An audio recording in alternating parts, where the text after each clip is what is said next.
Bismillahirrahmanirrahim. Assalamualaikum warahmatullahi wabarakatuh. Alhamdulillahirabbil alamin. Assalatu wassalamu ala Rasulillah wa ala alihi wa sahbihi wa man walah, amma ba'du. Alhamdulillahirabbil alamin, segala puji bagi Allah Subhanahu wa taala yang kembali mempertemukan kita sahabat-sahabat Aliza di kajian online Hufuz Hati malam hari ini. Tentunya ini adalah nikmat yang tak terhingga, dan inilah yang seharusnya membuat kita selalu bersyukur atas nikmat waktu terutama yang Allah Subhanahu wa taala anugerahkan kepada kita. Karena tidak lain dan tidak bukan, sahabat-sahabat Aliza, perjalanan hidup kita dari detik ke detik, waktu ke waktunya hanyalah menunggu waktu berpulang. Dan tentunya menunggu waktu berpulang ini akan menjadi lebih bermakna apabila tiap detiknya diisi oleh hal-hal yang bermanfaat. Dan semoga kehadiran sahabat-sahabat Aliza malam hari ini di kajian online Hufuz Hati, Masjid Al-Izzah, Rumah Sakit Izzah Karawang, ini bernilai manfaat di sisi Allah Subhanahu wa taala dan bernilai berkah dan manfaat juga, tidak hanya bagi urusan dunia kita, tapi juga bagi urusan akhirat kita. Amin ya Allah ya Rabbal Alamin.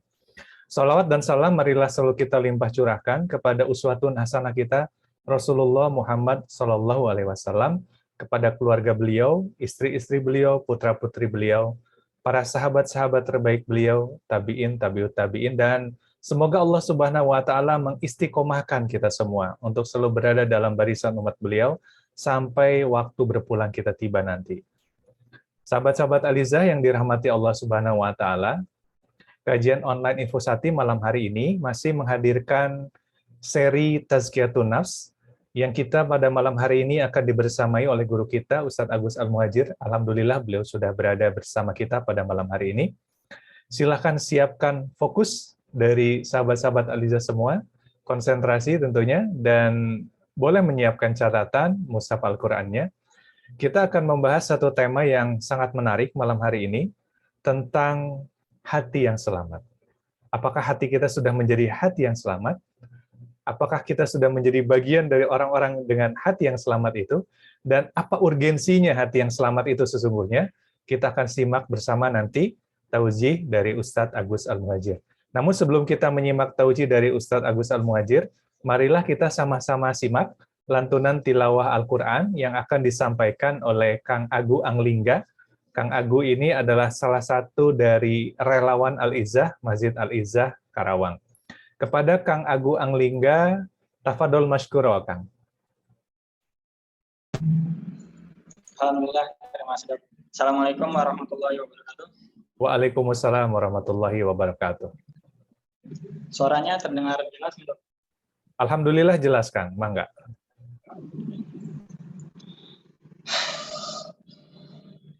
A'udzu billahi minasy syaithanir rajim. Bismillahirrahmanirrahim. Rabbi habli hukman wa alhiqni bis sholihin. Waj'al li lisana sidqin fil akhirin. Waj'alni min warasatil jannatin na'im. Waghfir li innahu kana minadh-dhalin. Wala tuhzini yawma yub'atsun. Yawma la yanfa'u malun wala yawma la yanfa'u malun wala banun illa man atallaha biqalbin salim wa uzlifatil jannatu lil muttaqin wa burrizatil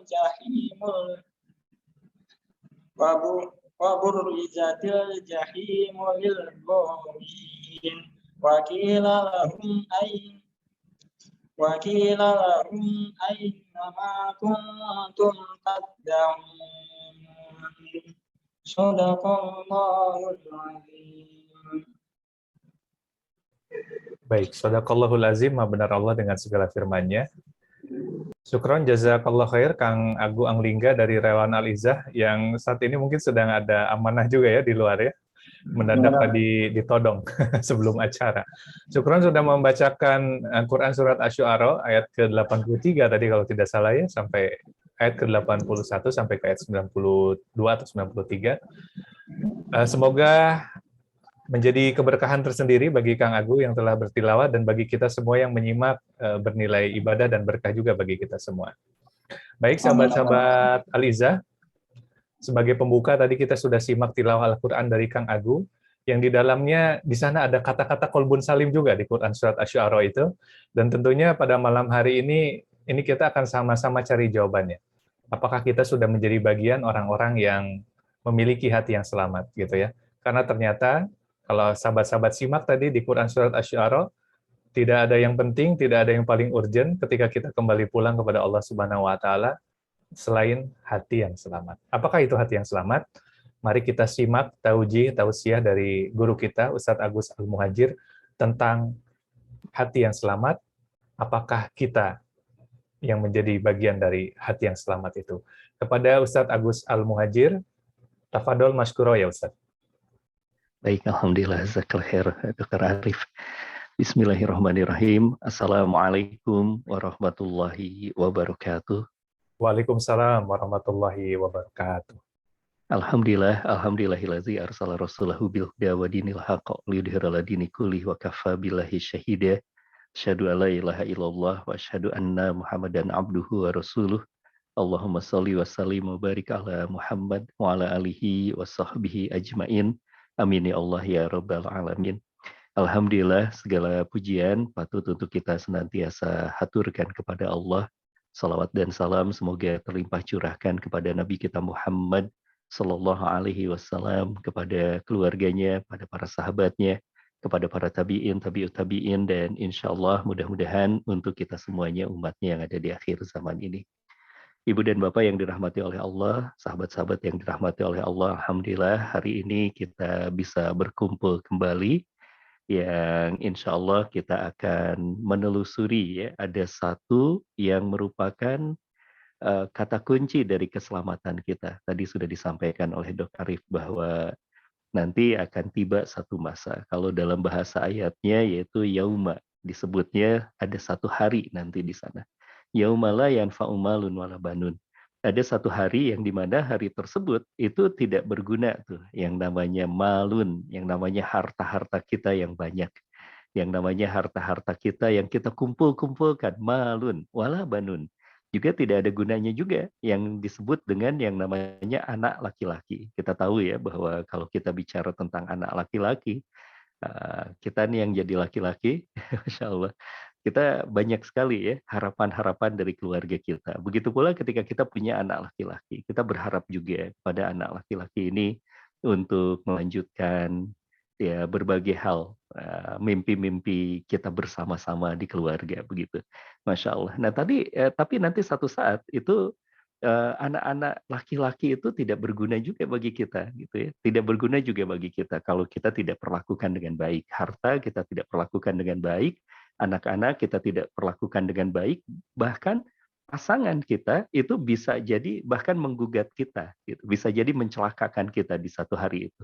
Karena di hari tersebut hari pengadilan dari Allah, nafsi-nafsi kita sendiri-sendiri.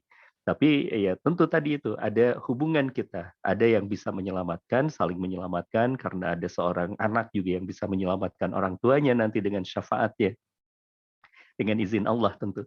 Kemudian juga ada seorang saudaranya, ada seorang yang sering berkumpul, bermajelis seperti ini, itu juga nanti berhak mendapatkan ya, insya Allah mudah-mudahan kita termasuk orang yang mendapatkan itu semuanya. Kita mendapatkan syafaat dari saudara-saudara kita atau dari lingkaran terdekat kita juga diberikan ya, sebuah karunia nikmat untuk memberikan syafaat, terutama untuk orang tua kita dan mudah-mudahan untuk orang-orang yang ada di sekitar kita.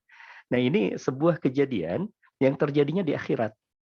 Terjadinya di akhirat ini rekan-rekan, teman-teman yang dirahmati oleh Allah. Yang kita harus imani bahwa memang akhirat itu pasti akan kita jalani. Pasti akan kita sampai juga ke akhirat itu.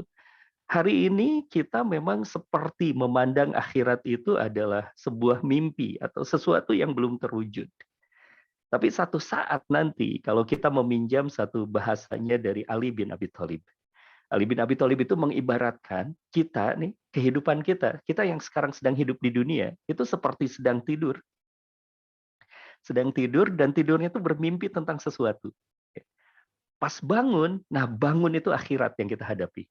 Bangun itu akhirat yang kita hadapi, kenyataan yang begitu sangat panjang. Kehidupan apa? Kehidupan akhirat. Nah, ini mengingatkan pada kita, misalnya tadi ketika kita tidur, bermimpi. Tidur, bermimpi itu pasti sebentar. Sekian banyak kita tidur, misalnya malam hari kita tidur sekitar 4 jam atau 5 jam kita tidur, itu pasti mimpinya tidak sampai 4 jam, 5 jam, tidak. Pasti mimpinya cuma sebentar saja. Itulah sejenak kehidupan kita di dunia, hanya sebentar sekali. Dan seperti mimpi, cepat sekali seperti itu. Lalu kemudian kita akan terbangun di sebuah kehidupan yang namanya kehidupan akhirat. Nah, pada saat kita sedang menjalani kehidupan akhirat itu, yang kita ingat tentang dunia itu seperti tadi itu, sekilas saja seperti mimpi. Kenyataannya sudah berbeda. Sekarang kita hadapi kenyataan yang namanya kenyataan dunia, akhirat seperti ya memang masih gaib buat kita, tapi satu saat kemudian yang gaib itu akan nyata dan dunia yang dijalani sekarang ini menjadi sebuah kenangan buat kita. Masya Allah. Nah, untuk itu kita perlu untuk mempersiapkan satu kehidupan di mana kehidupan yang begitu sangat panjang di kehidupan akhirat yang karakternya itulah yang perlu untuk kita ingat nih sahabat-sahabat. Karakternya itu kita tidak bisa ini kan, tidak bisa minta tolong, tidak bisa mengandalkan orang lain begitu. Akhirat itu tempat kita menuai. Akhirat itu tempat kita menuai. Sudah tidak ada lagi yang namanya kesempatan kita untuk beramal, kesempatan kita untuk memperbaiki. Tapi kalau kita bicara tentang dunia, dunia ini seharusnya kita sikapi dengan baik, yaitu dunia itu tempat kita beramal. Dunia itu tempat kita lelah, dunia itu tempat kita capek. Kalau bahasanya Imam Malik, pernah ditanya kan Imam Malik itu, karena Masya Allah Imam Malik itu luar biasa. Pagi harinya beliau sibuk, siang harinya beliau sibuk, malam harinya pun masih sibuk juga begitu ya. Malam harinya beliau isi dengan menulis, dengan membaca begitu Masya Allah. Siang harinya diisi dengan mengajar, dengan banyak hal sekali amal-amal soleh. Sampai ditanya oleh salah satu muridnya, wah Imam, kapan kau akan beristirahat? Jawaban beliau apa? Nanti setelah kaki kananku menginjak surga. Masya Allah. Itu sebuah cara pandang yang begitu sangat luar biasa. Nah, untuk itu sahabat-sahabat yang dirahmati oleh Allah Subhanahu wa taala, malam hari ini mudah-mudahan dengan semangat ya tadi kejernihan kita melihat bahwa dunia sementara, akhirat nanti selama-lamanya, akhirat nanti kekal, kita coba untuk memperlakukan kehidupan dunia kita ini dengan benar karena akan tiba satu masa yang tadi itu. Baik, teman-teman yang dirahmati oleh Allah Subhanahu wa taala, sahabat-sahabat yang dirahmati oleh Allah Subhanahu wa taala, izinkan saya untuk share screen berkenaan dengan ini. Mudah-mudahan ini bisa mengingatkan pada kita semuanya ya tentang bagaimana kita memperlakukan hati yang selamat ini sendiri. Yang kita sangat menginginkan dan ini menjadi sebuah modal buat kita. Tadi sudah diingatkan bahwa akan ada satu masa di mana tidak ada gunanya apapun kecuali dengan illa man atakallahu biqalbin salim, yaitu orang yang datang dengan qalbun salim. Sebelum kita masuk ke sana, ada sebuah hal terlebih dahulu yang perlu untuk kita cermati. Ini ada pesan dari Rasulullah Shallallahu Alaihi Wasallam untuk kita semuanya. Pesannya dicatat dengan baik oleh An-Nu'man bin Bashir radhiyallahu anhuma, di mana beliau kemudian menceritakan bahwa Nabi Shallallahu Alaihi Wasallam pernah bersabda. Apa yang disabdakan oleh beliau ini sebuah kata kunci nih, ya sahabat-sahabat, ini kata kunci tentang berbagai kebaikan. Ya, kita nih dihitung juga manusia ini kan dinilainya tuh dengan kebaikannya kita, dinilainya dengan kebaikan kita. Dan ada satu kata kunci kebaikan itu, yaitu disampaikan oleh Rasulullah, ala wa inna fil jasadil mudghah idza salahat salahal jasadu kulluh. Wa idza fasadat fasadat jasadu kulluh. Ala wa hiya qalbu. Disampaikan oleh Rasulullah, ingat bahwa di dalam jasad, nah ini mengingatkan pada kita bahwa dimensi manusia itu kan ada dua, ya. Paling tidak ada dua, yaitu kita bicara tentang jasad kita yang merupakan dimensi fisik kita, lalu kemudian setelah itu juga ada dimensi yang lain, yaitu dimensi ruh kita. Dimensi ruh kita. Nah, Jasad itu adalah sesuatu yang ditunggangi oleh ruh. Nah, ini bahasa di Tazkiyatun Nufus itu bahasan utama tuh. Bagaimana kita berbicara tentang ruh, bagaimana kita bicara tentang hati, nantinya bagaimana kita bicara tentang sumber kesadaran ya, atau dalam istilah Tazkiyatun Nufus disebutnya fuad gitu. Nah, ini bagaimana kita pelajari. Tetapi memang kalau misalnya ya kita mempelajari tentang ruh ini, masya Allah, ruh itu ada di dalam bahasa Al-Quran itu ada seorang yang bertanya, diabadikan tuh oleh Allah Subhanahu Wa Taala dalam bahasa ayat, yas'alunaka 'anir ruh. Ada orang yang bertanya tentang ruh.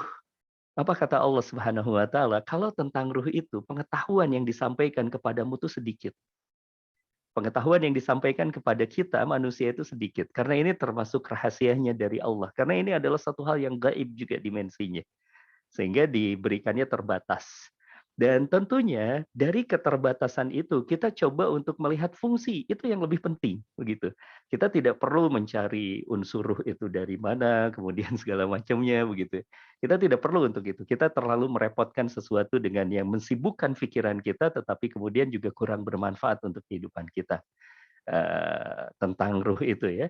Silahkan sih bisa diteliti, tapi jangan sampai kemudian kita terlalu sibuk dengan meneliti itu semuanya, tapi kemudian kita malah menjadi lupa. Menjadi lupa tentang apa? Menjadi lupa tentang kenapa kita harus mempelajari ruh. Nah, kalau kita bicara tentang mempelajari ruh, bukankah kemudian kita harusnya bicara tentang fungsi dari ruh itu sendiri?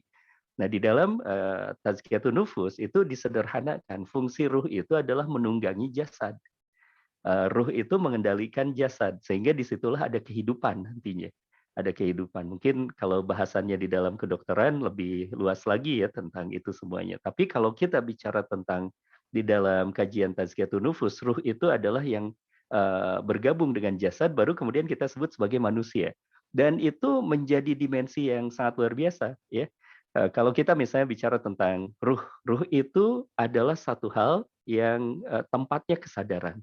Ruh itu adalah sesuatu yang pernah dulu bersumpah di hadapan Allah. Dalam bahasa ayatnya Allah Subhanahu wa taala kemudian bertanya kepada ruh, "Alastu birabbikum?" Apakah kalian mengakui bahwa aku ini adalah Rabbmu? Nah, ruh inilah yang kemudian berkata, "Bala syahidna." Betul ya Allah. Kami bersumpah, kami menyaksikan itu semuanya. Kami mengakui itu semuanya. Berarti ruh kita mengenal Allah. Dan berarti kebutuhan dari ruh itu apa? Kebutuhan ruh itu adalah menghamba kepada Allah. Maka ini disebut juga dengan fitrah. Fitrah itu kan fa'akim wajhaka lidini hanifa fitratallah. Fitrah itu lurus, kita menghamba kepada Allah. Nah, ini kalau bicara tentang ruh, sebatas itulah kita bicara tentang ruh. Bahwa ruh itu adalah sesuatu yang terhubung dengan Allah, ruh itu kemudian juga pusat kesadaran kita, ruh itulah yang kita sebut juga sebagai tempat kita bisa mengenali fitrah kita yang lurus kepada Allah Subhanahu wa taala. Nah, tetapi yang jadi persoalan adalah ketika ruh itu bergabung dengan jasad. Nah, ketika ruh itu bergabung dengan jasad, jadilah kita. Jadilah kita. Kita, gabungan antara ruh dengan jasad ini punya kebutuhan yang berbeda. Punya kebutuhan yang baru. Kebutuhan yang baru itu misalnya, kalau ruh kan nggak butuh rumah. Tapi kemudian kalau sudah bergabung dengan jasad, butuh rumah. Kalau ruh sendiri itu tidak butuh makan, tapi ketika ruh itu sudah bergabung dengan jasad, maka kemudian jadi kita butuh makan. Kita butuh untuk mempertahankan kehidupan kita. Dari sinilah persoalan ini dimulai. Dari sinilah persoalan ini dimulai.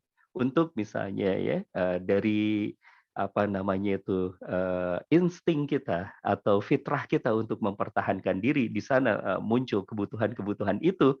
Disitulah ada pertaruhan, ya. Pertaruhannya apa? Fa'alhamaha fujuraha wa taqwaha. Ada orang yang untuk ketika memenuhi kebutuhannya itu, dia tetap taat kepada Allah. Dia tetap taat kepada Allah. Dia tetap bertanya kepada Allah, "Ya Allah, bagaimana caranya untuk memenuhi kebutuhan ini?" Allah jawab dengan apa? Dengan ada halal, dengan ada hukum halal, dengan ada hukum haram. Ini yang boleh, ini yang tidak boleh, kata Allah. Kita ambil gitu ya. Tapi ada juga orang yang untuk memenuhi kebutuhannya tadi itu, tatkala dua dimensi bergabung, tatkala ruh dan jasad itu bergabung, itu sudah nggak mau lagi dengar apa-apa. Untuk kebutuhan jasmaniahnya, ya dia kemudian misalnya untuk makan segala dimakan, yang haram juga dimakan, yang subhat juga dilabrak begitu. Ini kan jadi persoalan di situ. jadi persoalan. Kemudian misalnya hasrat untuk atau naluri untuk mempertahankan, untuk memperbanyak jumlah manusia gitu ya. Ya akhirnya dilampiaskanlah gitu ya. Hawa nafsunya itu dengan tanpa mengikuti halal dan haram terjadilah maksiat, terjadilah perzinahan, terjadilah penyimpangan-penyimpangan seksual dan sebagainya.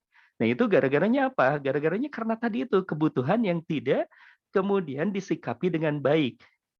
Disikapi dengan baik, dengan semangat kebaikan. Di mana letak semangat kebaikannya itu? Kita lihat kembalikan lagi pada hadis ini. Bahwa di dalam jasad itu ada segumpal daging yang jika dia baik, maka seluruh jasadnya juga baik. Jasad itu kan tempat kita beramal. Jasad itu alat gerak kita, tangan, kaki, mulut, telinga, kemudian mata, itu yang dikendalikan tadi oleh ruh itu. Nah, bagaimana ketika itu semuanya ingin baik, maka ada satu kata kunci yang harus kita perhatikan, yaitu berkenaan dengan hati. Karena kalau kita langsung bicara tentang ruhnya, ruh kita ini, pengetahuan kita tentang ruh terbatas. Tapi kalau tentang hati, banyak yang membahas tentang hal tersebut. Ya, di dalam banyak ayat, kita akan menemukan ayat-ayat yang membahas tentang hati. Para ulama kemudian juga meneliti tentang hati.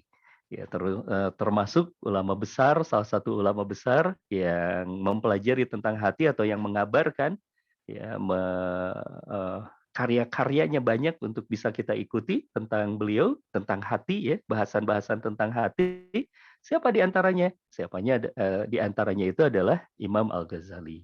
Nah, Imam Al-Ghazali menulis banyak kitab, ya, ini langsung berhubungannya dengan hati, ya, langsung berhubungannya dengan hati. Atau kemudian ulama yang berikutnya ada Ibnu Qayyim, itu menulis juga banyak, mengulas juga tentang hati banyak sekali. Ada Ibnu Jauzi nanti di kemudian harinya. Imam Ahmad bin Hambal juga di dalam kitab Az-Zuhudnya banyak sekali ya membahas tentang hal itu. Atau Imam Al-Qurtubi di dalam Tazkiratul Qurtubi itu banyak juga membahas tentang hal itu. Ada lagi ulama yang lebih kontemporer lagi, ada Said Hawa misalnya, itu menulis tentang hal itu. Atau ulama Indonesia, ada Buya Hamka. Buya Hamka banyak menulis juga tentang hati, ya. Ada tuh buku-bukunya beliau, Masya Allah. Kita punya ulama yang seperti itu, luar biasa. Bahasan tentang beliau tuh, alhamdulillah ya, saya mungkin juga teman-teman banyak juga yang dapat dokumentasi tentang ceramah-ceramahnya Buya Hamka. Masya Allah, saya seperti menemukan harta karun tuh. Ketika satu saat dapat audio rekaman ceramah-ceramah beliau, Masya Allah. Itu saya dengarkan setiap hari, Masya Allah. Itu menyejukkan hati, yang membangkitkan girah, membangkitkan semangat untuk menjadi hamba Allah Subhanahu wa Ta'ala. Banyak ulama membahas tentang hati. Banyak ulama. Kalau yang lebih kontemporer lagi, ya dekat dengan kita, misalnya di negeri kita ini ada Agim gitu ya, itu membahas banyak tentang hati. Banyak kitab-kitab yang dibahas oleh beliau, ada Al-Hikam, ada Madarijus Salikin, begitu. Masya Allah. Ini referensinya tidak akan kekurangan kalau kita membahas tentang hati. Nah, maka untuk itu jauh lebih mudah kalau kita konsentrasikan ke bahasan tentang hati terlebih dahulu karena merujuk pada hadis ini. Bahwa hadis ini langsung fokus ke hati. Karena hati ini adalah satu sumber kebaikan seseorang. Jika hatinya baik, maka baik semuanya. Amalnya akan baik. Jika hatinya rusak, hancur semuanya. Nggak ada yang bisa kemudian kita nilai dari perbuatan-perbuatan itu. Karena hati juga tempatnya niat kan salah satunya, Masya Allah. Baik, teman-teman yang dirahmati oleh Allah Subhanahu wa Ta'ala, hati itu kalau dalam bahasan Tazkiyatun Nufus itu dibagi menjadi 3 paling tidak kondisinya. Ada hati yang sehat, disebutlah sebagai qalbun salim. Ada hati yang mati, nauzubillah min dzalik. Kalau hati yang mati ini disebutnya qalbun mayit gitu ya. Hati siapa tuh? Hati orang-orang kafir. Tuh. Hati yang sedang mati. Tapi apakah bisa hidup lagi hati yang sudah mati itu? Bisa, insya Allah. Bisa. Ya, buktinya banyak juga kan, saudara-saudara kita yang akhirnya masuk ke dalam Islam ini, ya itu berarti dihidupkan hatinya oleh Allah Subhanahu wa Ta'ala. Ya Allah kan yang menghidupkan dan mematikan, terserah Allah. Kita masih terus mendoakan. Ya, salah satu doa yang kalau kita berjumpa tuh dengan saudara-saudara kita yang masih di luar kita, itu kita mendoakan hidayah. Itu sangat boleh. Kita mendoakan hidayah, ya. Allah yahdik. Mudah-mudahan Allah memberimu hidayah begitu. Mudah-mudahan, dan itu jangan disepelekan tuh kekuatan doa itu. Ya, saya sendiri sudah banyak menemukan ada jawaban dari doa-doa itu. Ada saudara-saudara saya, teman-teman saya gitu ya, yang dulunya bukan bagian dari kita. Kita berjumpa baik-baik saja ngobrol gitu, ngopi bareng segala macam gitu ya, berinteraksi biasa. Karena memang Islam mengajarkan itu. Islam kan mengajarkan itu, ya. Islam mengajarkan itu. Kita diajarkan untuk berbuat baik kepada saudara-saudara kita yang di luar kita, selama mereka tidak memusuhi kita karena agama. Jadi Islam tuh sudah moderat, nggak usah dimoderat-moderatkan lagi. Islam tuh sudah moderat. Islam tuh sudah adil, kita ini sudah adil. Sudah adil. Nggak perlu lagi cari jalan yang lain untuk mengadjust ajaran kita ini. Sudah sangat adil, sudah sangat moderat. Nah, kita berdoa tuh. Saya mengamalkan juga ya, berdoa kepada Allah. Nah, Allah ini tuh teman saya ini baik sekali, teman saya ini saya tuh sayang sama beliau gitu ya, dengan segala kebaikan-kebaikannya, ya Allah berikan hidayah. Betul ada beberapa orang yang diberikan hidayah, yang akhirnya rajin gitu ya, yang akhirnya kebaikannya itu bertemu dengan kebenaran. Masya Allah, kan ini sangat luar biasa. Nah itu meskipun ya tadi kita istilahkan kolbun mayit, hati yang mati, tapi tidak menutup kemungkinan sekali lagi Allah menghidupkan hati yang mati itu sehingga kemudian bisa berjalan kembali, bisa kemudian menikmati kembali kehidupan seperti itu. Nah, yang ketiga yang nanti jadi objek yang besar nanti ya, yang menjadi penelitian kita, yang jadi kajian kita lebih banyak lagi adalah di kolbun marid, yaitu di hati yang sakit. Hati yang sakit. Ini lebih mudah nih kalau menerangkan tentang sakit kan ya, karena ya dokter Arif lebih paham lah. Namanya penyakit nggak selesai-selesai ya dok ya. Masya Allah. Ada lagi juga penyakit lagi, ada lagi penyakit lagi. Maka kemudian terus berinovasi. Nah, itu juga sama seperti ketika kita berbicara tentang penyakit-penyakit hati ini, terus kita harus teliti hati kita ini. Yang pernah sakit kan tidak dapat jaminan juga bahwa tidak akan sakit kembali kan. Yang pernah ria, yang pernah sum'ah, yang pernah sombong, yang pernah uzub, yang pernah takabur, tidak mendapatkan jaminan bahwa akan terbersihkan dari itu semuanya gitu. Ya, kita akan juga terjebak lagi bisa jadi. Maka untuk itu kalbun marid ini menjadi sebuah penelitian besar. Menjadi sebuah objek besar, sakit-sakitnya hati, penyakit-penyakit hati. Nanti insya Allah kita akan pelajari. Tapi sebelumnya, seperti kita mempelajari sesuatu, sahabat-sahabat yang dirahmati oleh Allah, kita belajar dulu tentang objektifnya. Nah, objektifnya kita ingin hati kita ini sehat. Objektifnya hati ini sehat. Sehingga perlu kita mempelajari hati yang sehat terlebih dahulu sebelum kita mempelajari hati yang berpenyakit tadi. Nah, kita lihat di kondisi idealnya dulu atau targetnya kita nih, hati yang sehat ini seperti apa. Tadi ayatnya sudah disinggung dari awal, Kang Agu sudah menyampaikan juga membacakan Al-Quran untuk kita, mudah-mudahan pahalanya beliau dapat, ya mudah-mudahan beliau senantiasa didekatkan dengan Al-Quran, dirahmati dengan Al-Quran, dicahayai hatinya dengan Al-Quran, dan juga untuk kita semuanya. Mudah-mudahan kita dijatuh cintakan semuanya pada Al-Quran. Ayatnya sudah disampaikan bahwa akan ada satu masa, yauma la yanfa'u malun wala banun illa man atallaha biqalbin salim. Akan tiba satu masa di mana hari tersebut tidak berguna, malun harta, wabanun wala banun, tidak juga berguna yang namanya anak laki-laki. Illa kecuali man atallah yang pulang menghadap Allah. Ingat bahwa kematian itu bukan betul-betul akhir dari segala kehidupan kita. Saya sering menyatakan juga ya, kalau misalnya kematian itu akhir dari segala kehidupan, saya nggak ada kepentingan rasanya ya untuk banyak berbicara tentang kematian gitu ya. Kenapa? Karena ya sudahlah. Kalau memang itu adalah akhir dari segalanya, sudahlah gitu. Semuanya akan berakhir di situ dan tidak ada juga akhirnya sebuah motivasi kita untuk menjadi orang benar kan, orang-orang baik. Nggak ada juga. Tapi karena kita tahu bahwa kematian itu bukan akhir dari segalanya, tapi bahkan kematian itu awal dari sebuah perjalanan kehidupan akhirat, maka kita harus sangat hati-hati di kehidupan kita di dunia. Nah, maka kematian itu adalah menghadap Allah. Kita akan menghadap Allah Subhanahu wa taala. Dan di dalam ayat ini diingatkan orang yang selamat itu ketika hari kita berjumpa dengan Allah, ketika kita hari menghadap kepada Allah, maka orang tersebut ada di dalam kondisi qalbun salim. Qalbun salim. Nah, sekarang kita coba definisikan apa itu qalbun salim. Sebagai satu target kita tadi ya, karena kita menginginkan yang namanya diri kita ini memiliki qalbun salim karena ini keselamatan kita, ini juga adalah satu hal yang merupakan kenikmatan hidup kita begitu ya. Dan kita tidak mau hati kita ini bermasalah atau bahkan hati kita ini mati. Kita coba untuk bingkai dengan definisinya apa yang dimaksud dengan hati yang selamat itu, hati yang sehat itu ya. Kalau kita meminjam dari penjelasannya Ibnu Qayyim di dalam satu kitab beliau Tibbul Qulub.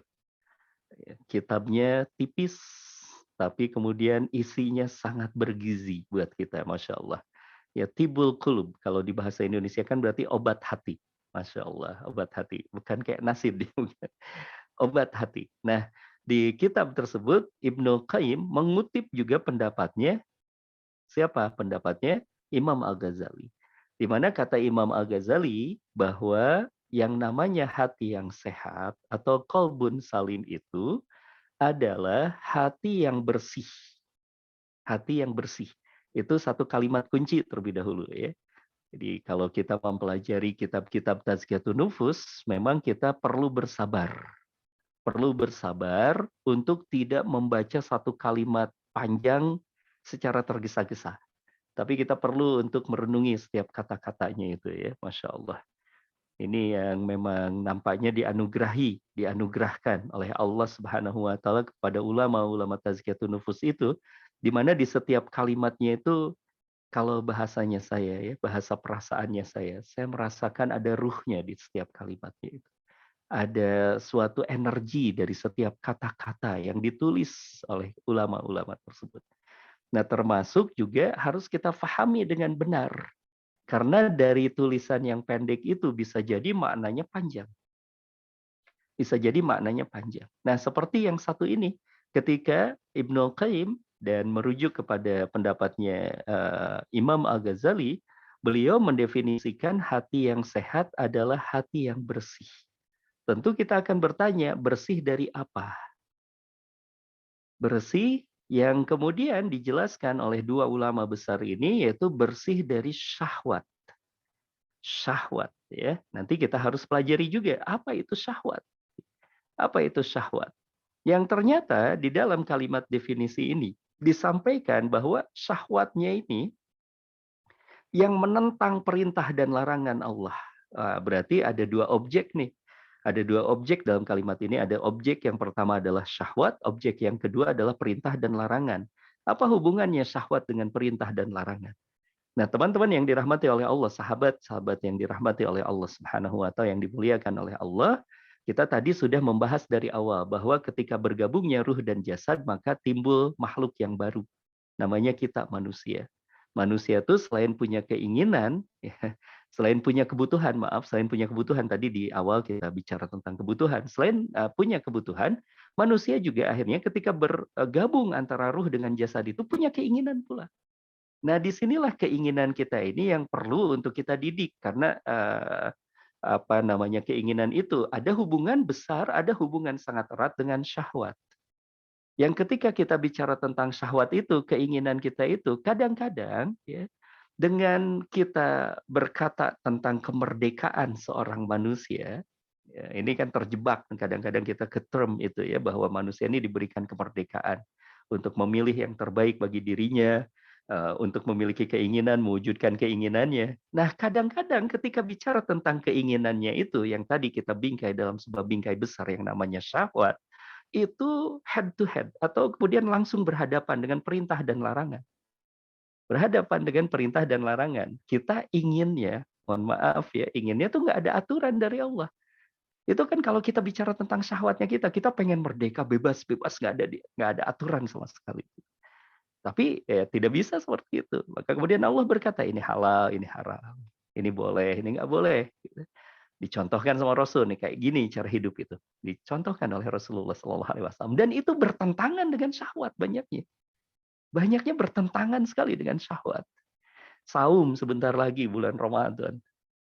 Ada orang yang sudah mulai dari sekarang lemes tuh, ngedenger Ramadan tuh, aduh ini nggak bisa maksiat lagi dong Ramadan gitu ya. Pikirannya seperti itu, merasa terkekang dengan yang namanya datangnya Ramadan itu. Itu apa tuh? Syahwat. Yang ini bertentangan dengan perintah dan larangan. Yang berikutnya, yang kedua adalah syubhat. Nanti kita coba terangkan satu demi satu ya. Tentang syahwat itu seperti apa. Dan yang kedua adalah tentang syubhat. Ini juga jebakan yang berikutnya. Yang perlu untuk dibersihkan agar hati kita ini selamat. Karena kan tadi kita bicara tentang hati yang selamat itu adalah hati yang bersih. Bersih dari apa? Yang pertama syahwat tadi. Yang kedua syubhat. Yang kedua syubhat. Sehingga syahwat dan syubhat ini betul-betul kita harus kendalikan di situ. Karena ini adalah kalau kita meminjam bahasanya Ibnu Qayyim, disitulah masuk talbis, tipu daya dari iblis. Tipu daya dari iblis itu tunggangannya dua. Tunggangannya dua, yaitu syahwat dan subhat. Dan itu kan terinstal dalam diri kita. Syahwat ya, kita juga kan tidak bisa membunuh syahwat. Dan tidak boleh kita membunuh syahwat. Tidak boleh kita membunuh syahwat. Yang bisa dan boleh itu, dan bahkan dianjurkan itu adalah mengendalikan, mendidiknya. Kalau dibunuh syahwatnya, dunia tidak akan berkembang. Manusia juga akan punah. Gitu ya. Nah, syahwat ini harus kita perhatikan dan harus kita didik dengan baik. Syahwat. Nah, yang kedua, tunggangan yang berikutnya, yang ini perlu untuk kita bersihkan, dan kalau ini kemudian bersih, ya syahwat dengan syubhat ini, kita akan tercapai yang namanya qalbun salim itu, yaitu sesuatu yang kalau kita bicara tentang syubhat itu remang-remang. Ya. Dan ini ada hubungannya dengan hukum nanti. Karena nanti kita akan bicara tentang hadis. Hadis tentang syubhat. Syubhat itu ada hadis, halal itu bayin, haram itu bayin, halal itu jelas, haram itu jelas. Kemudian ada di tengah-tengahnya itu ada syubhat. Nah, syubhat ini yang menarik dalam definisinya, itu dibenturkan dengan firman Allah. Karena tadi kita harus pahami syubhat itu apa gitu. Syubhat itu adalah bagian dari hukum. Ini jangan kita salah juga ya menggunakan term syubhat ini, karena saya sering menemukan ini sahabat-sahabat sekarang ini ada orang yang ya mungkin ya bahasanya ini terlalu tergesa-gesa ketika menggunakan terminologi di dalam Islam ya, termasuk ketika berbicara tentang syubhat ya. Bicara tentang syubhat adalah istilah akhirnya ini masjidnya syubhat. Kalau masjidnya subhat berarti masjidnya nggak kelihatan. Antum kejeduk nanti, Masya Allah. Nggak kelihatan, nggak jelas. Oh, udah jelas ada pintunya gitu ya. Udah jelas ada temboknya, ada menaranya, ada kubahnya. Bagaimana antum bisa berbicara tentang masjid subhat gitu? Berarti matanya yang harus diperiksa itu. Matanya subhat. Nah, ini hanya untuk mengingatkan bahwa subhat itu ada hubungannya justru bukan dengan tempat gitu dan tapi ada hubungannya dengan hukum. Ya, karena bagian dari hukum. Baik, sehingga dibenturkannya atau dihadapkannya dengan firman Allah Subhanahu wa taala. Baik, ini kita coba untuk lebih dalam lagi mengenal tentang dua hal ini. Kenapa kemudian ada syahwat dan aturan Allah ya, dibenturkannya atau dihubungkannya. Kita bisa melihat di dalam Al-Quran surat Ali Imran ayat ke-14. Nah, ini yang tadi dari awal kita berbicara tentang kebutuhan ketika ruh itu bergabung dengan jasad. Allah Subhanahu wa taala menggambarkannya dengan gambaran yang begitu sangat gamblang, jelas untuk bisa kita pahami. Zuyyina linas hubus syahwat. Nah, ada kalimat syahwat di situ langsung.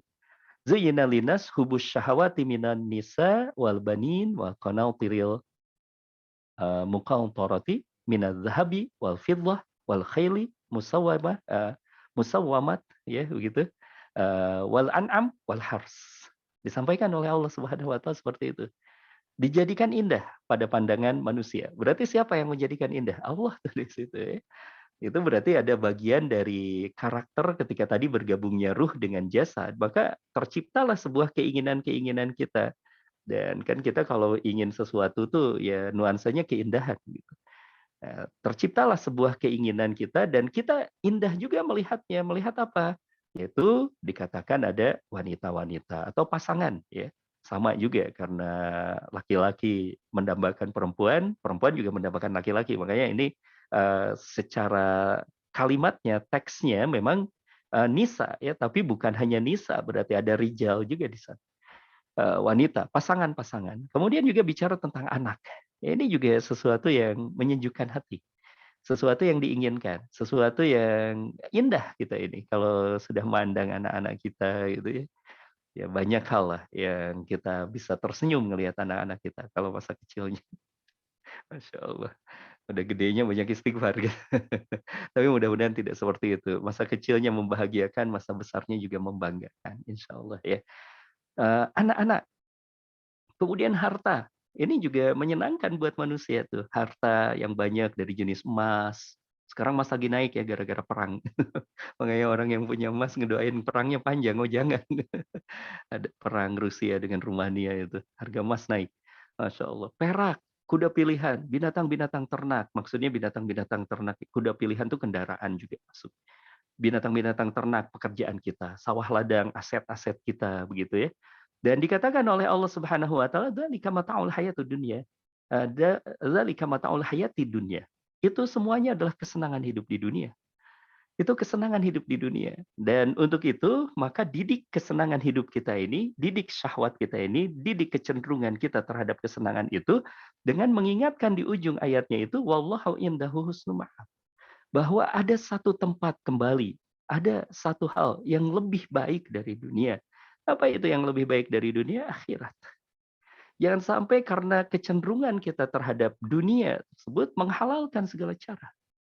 Jangan sampai kecenderungan kita terhadap hal itu tadi, kalau kita mencintai pasangan kita, kita habis-habisan menghadirkan yang terbaik, lalu kemudian juga demi untuk menyenangkan pasangan kita melanggar apa yang diinginkan oleh Allah.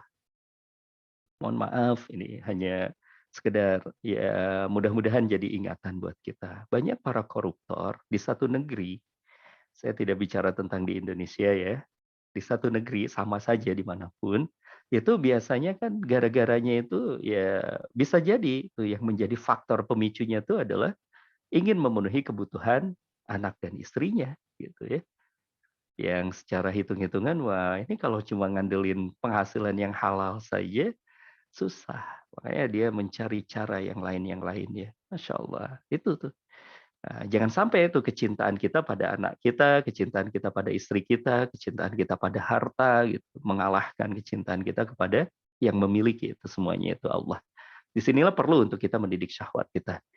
Kebersihan hati kita diukur salah satunya dari lurusnya syahwat kita. Syahwatnya harus tunduk kepada aturan Allah.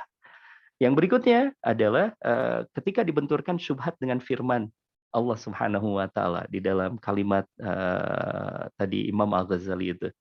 Nah, kita bisa melihat ada hadisnya ya. Hadisnya mudah-mudahan juga kita sudah hafal karena ini masuk di hadis Arba'in juga. Ada di hadis Arba'in, hadis yang ya Masya Allah lah ya. Saya sangat mengajak, sangat menganjurkan, ayo kita bareng-bareng pelajari hadis. Pelajari hadis, terutama hadis Arba'in saja dulu yang merupakan satu awal. Ya kalau misalnya saya anjurkan kita semuanya langsung mempelajari kitab Al-Muwatta misalnya, waduh, berat buat kita ya, ribuan hadis, puluhan ribu hadis. Arba'in kan hanya sedikit ya. Nah, kita pelajari hadis Arba'in itu. Nah, salah satunya di dalam hadis Arba'in kita akan temukan hadis ini yang disusun oleh Imam An-Nawawi itu. Hadisnya diriwayatkan oleh Imam Bukhari dan Imam Muslim. Yang kata Rasulullah Shallallahu Alaihi Wasallam, beliau kemudian bersabda, Innal halala bayin, wa innal harama bayin, wa bainahuma. Nah, di tengah-tengahnya itu halal jelas, yang haram jelas, dan di antara yang halal dan yang jelas itu ada yang namanya mustabihat, ya, ada yang namanya syubhat. Syubhat itu belum jelas, belum haram, belum halal juga. Belum jelas hukumnya, ya. Belum jelas hukumnya itu. Tapi kemudian kondisinya atau perlakuannya kita terhadap sesuatu yang belum jelas itu sudah ditetapkan, sudah disampaikan dalam firman. Karena kan yang namanya hadis ini juga bagian dari firman, ya, bagian dari firman. Karena Rasulullah Shallallahu Alaihi Wasallam tidak pernah berkata, apalagi sesuatu yang ini ada hubungannya dengan nas, gitu ya. Tidak berkata kecuali wahyu dari Allah Subhanahu wa taala, firman dari Allah Subhanahu wa taala. Nah, petunjuknya apa? Orang yang hati-hati, orang yang hatinya bersih tadi itu akan meninggalkan yang syubhat pun. Kenapa? Karena belum halal. Karena hati yang sehat itu dia akan senantiasa mencari yang halal. Dia mencari yang halal. Dan kalau belum sampai halal, dia akan tinggalkan itu. Ya. Berbeda dengan hati orang yang sakit. Berbeda dengan hati orang yang memiliki penyakit. Orang yang memiliki penyakit, dia akan berkata, ini kan cuma subhat. Belum haram, tidak haram. Ya. Kemudian diambil. Tapi untuk orang-orang yang hatinya bersih, dia akan berkata, ini belum halal. Maaf, karena belum jelas, maka saya tinggalkan dulu ya. Sampai ini jelas posisinya. Masya Allah. Misal dia mendapatkan tuh tiba-tiba ya, dia pergi ke kantornya, ya, ke tempat aktivitas, ya, di laci dibuka ada uang. Ini uang siapa nih? Nggak jelas gitu ya. Nah itu kan syubhat paling tidak ya. Kemudian ya kita sebagai orang yang bersih insya Allah ya, menuju kebersihan hati kita akan berkata jangan dulu dipakai, jangan dulu apa sampai jelas ini uang apa, uang siapa gitu. Karena saya pernah mendapatkan apa namanya tuh cerita itu gitu ya, ada seorang kenalan sahabat kami yang sudah jadi pejabat publik gitu. Tiba-tiba tuh di lacinya tuh uang bergepok-gepok gitu ya, Masya Allah. Soalnya dia bertanya ini apa? Tanya cari tahu gitu ya. Akhirnya ada orang yang ngaku bahwa ini buat Anda gitu, tapi saya minta tolong ini. Wah, ini berarti kan suap gitu. Terus wah, ya akhirnya dia kembalikan. Ya. Dia kembalikan. Itu orang yang hati-hati. Kalau orang yang tidak hati-hati kan, wah ini rezeki nomplok gitu. Rezeki anak soleh, Masya Allah. Bukan, itu benda atau rizki yang syubhat ya. Sesuatu yang syubhat, nggak jelas hukumnya. Atau misalnya kita bicara tentang sesuatu ya, banyak sekali. Ada contoh-contohnya bahwa ada sumber-sumber yang seharusnya kita tinggalkan. Proyek-proyek yang tidak jelas gitu ya, dan seterusnya. Nggak jelas, ini tidak apa. Nah, maka orang-orang yang hatinya bersih akan meninggalkan itu semuanya. Baik, teman-teman yang dirahmati oleh Allah, mudah-mudahan ini menjadi sebuah fondasi yang kokoh ya, bahwa kalau kita bicara tadi qalbun salim, ini harus bersih dari dua unsur ini. Yang pertama bersih dari yang namanya syahwat, syahwatnya mampu kita kendalikan, kita didik untuk sesuai dengan halal dan haramnya. Kemudian juga untuk yang syubhat, kita kembalikan kepada hukum, bahwa selama itu belum halal, maka ini tidak jelas, maka kita akan tinggalkan juga. Nah, itu bicara tentang fondasi dari qalbun salim, dari hati yang selamat itu. Sekarang kita coba untuk masuk, coba saya lihat dulu waktunya masih cukup ya, insya Allah. Secara sekilas, kita melihat sekarang ini ke parameter, ya, boleh dikatakan parameter. Boleh dikatakan ini sebenarnya hasil ya, nanti hasilnya, cirinya atau karakternya itu akan terlihat. Orang yang bersih tadi dari syubhat, bersih tadi dari syahwat itu akan menghasilkan karakter yang keluarnya itu menjadi karakter yang unik. Karakter yang bisa terbaca dengan beberapa hal. Ya. Terbaca dengan beberapa hal. Sehingga boleh kita jadikan ini sebagai ukuran. Boleh kita jadikan ini sebagai parameter. Apakah kita sudah dalam hati bersih atau tidak, dalam qalbun salim atau tidak, gitu ya. Karena judulnya kan hati yang selamat, kitakah? Nah, ini pertanyaan yang introspektifnya di sini, gitu ya. Dan untuk melakukan introspeksi kita perlu ukuran kan, perlu parameternya. Parameternya ini, hati yang selamat atau orang yang sudah memiliki qalbun salim yang tadi terbebas dari syahwat dan subhat itu ya, terbebas dari jebakan syahwat dan subhat itu, maka dia akan terpancar, dia akan menjadi pribadi yang pertama terbebas dari menyembah kepada selain Allah. Dia hanya menuhankan Allah, dia hanya mengilahkan Allah. Satu. Yang kedua, selamat dari patuh selain kepada Rasulullah Shallallahu Alaihi Wasallam. Penting ya. Kita coba untuk baca dulu sekilas, sampaikan dulu, nanti kita coba bahas lebih dalam dikit saja.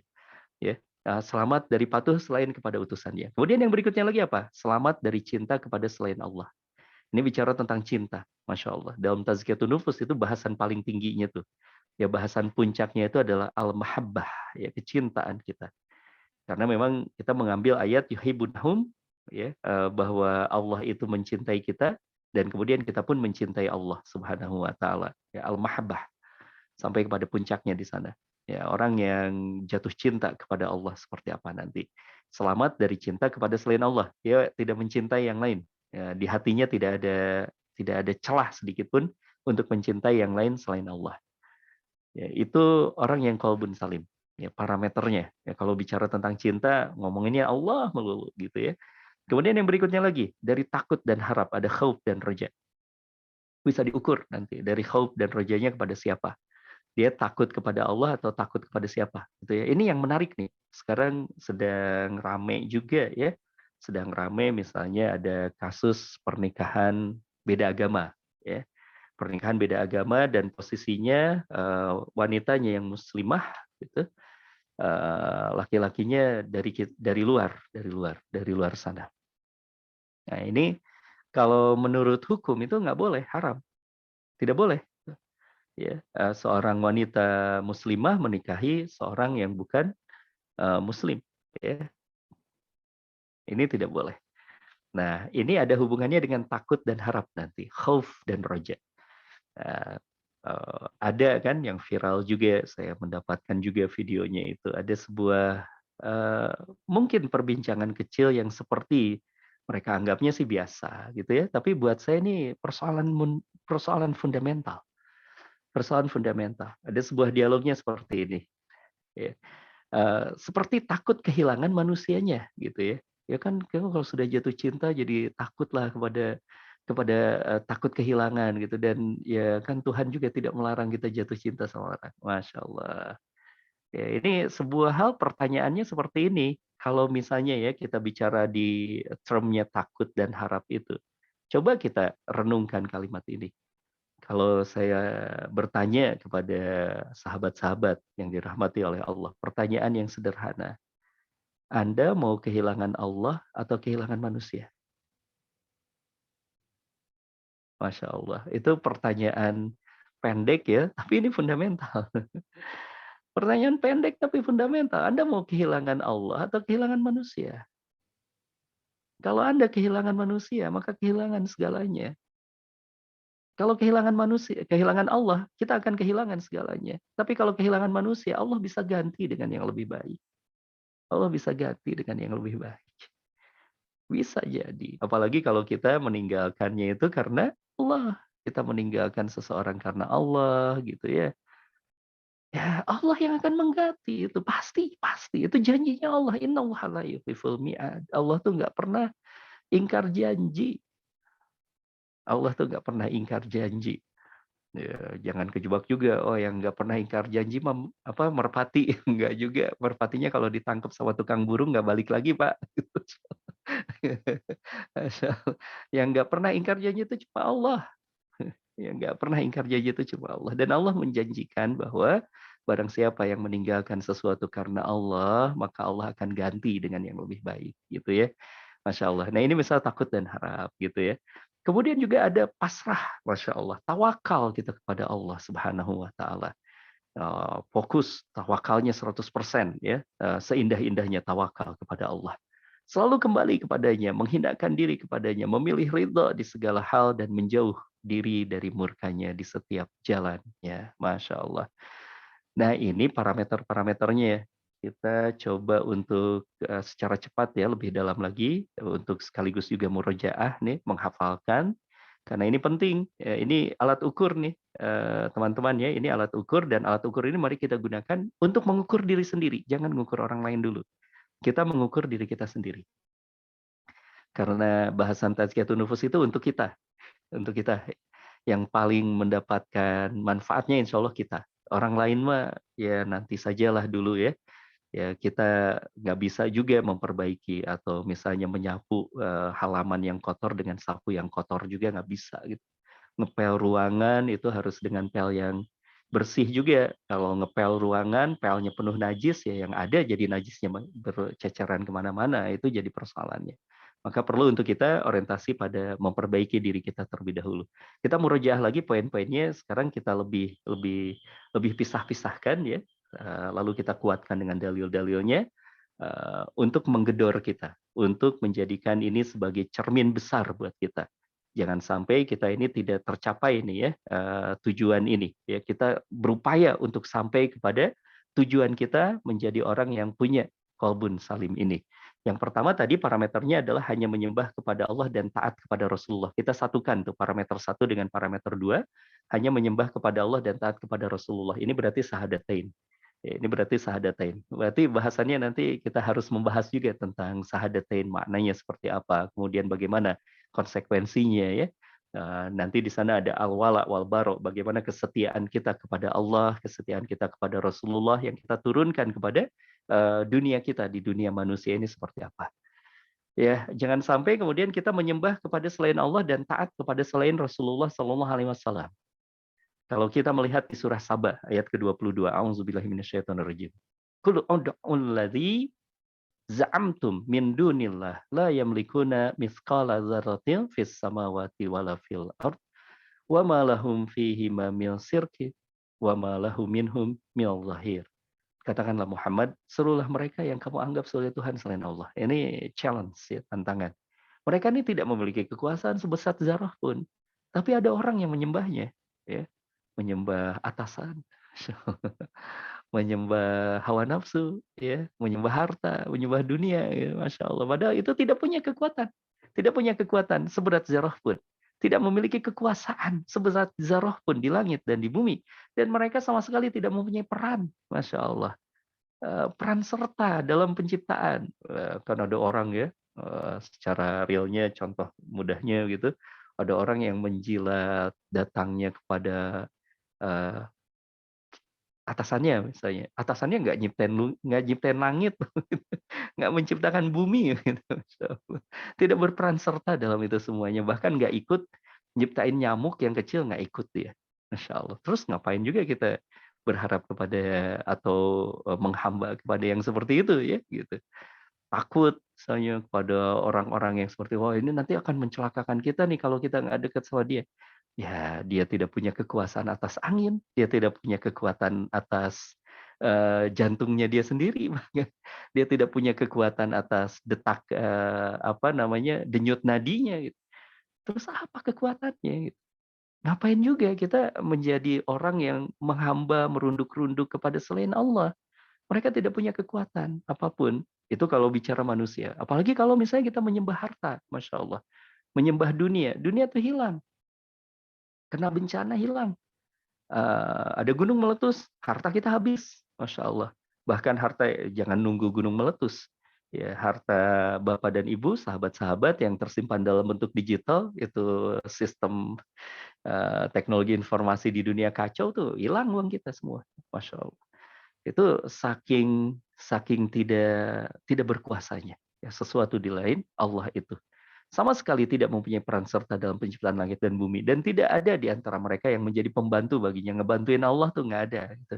Allah nggak butuh, Masya Allah. Jadi memang kita nampaknya memiliki alasan yang sangat rasional, ya, sangat kuat, sangat ilmiah, bahwa satu-satunya yang harus kita sembah adalah Allah, dan satu-satunya yang bisa kita taati adalah Rasulullah. Bagaimana dengan hubungan kita sosial? Ya, selama kemudian tidak menentang Allah, selama tidak menentang Rasul, maka kita bisa juga bersama-sama. Kita bisa setia juga kepada orang-orang yang tidak menentang Allah dan Rasulnya. Ya, kita bisa saling membela. Di sinilah ada ukhuwah Islamiyah, ada ukhuwah imaniyah.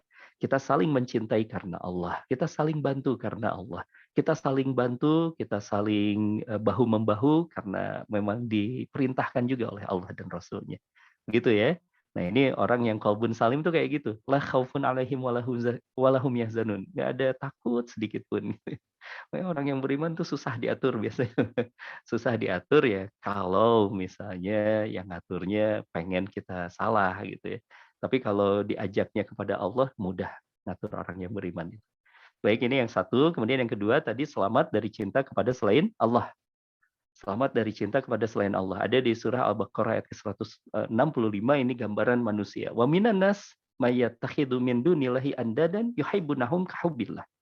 Ada manusia, di antara manusia ada orang yang menyembah tandingan-tandingan selain Allah. Padahal sudah tahu tadi bahwa selain Allah itu nggak punya kekuasaan. Tapi ada juga orang yang menyembah, ya. Menyembah tandingan-tandingan selain Allah itu. Mereka mencintainya sebagaimana mereka mencintai Allah.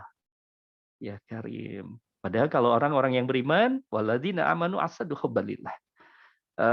Kalau orang yang beriman itu cintanya kepada Allah itu melebihi apapun. Dia tadi rela kehilangan apapun, asalkan jangan kehilangan Allah. Masya Allah. Yang ketiga, takut dan harap nih, Masya Allah. Ada di surat Al-Isra ayat ke-57.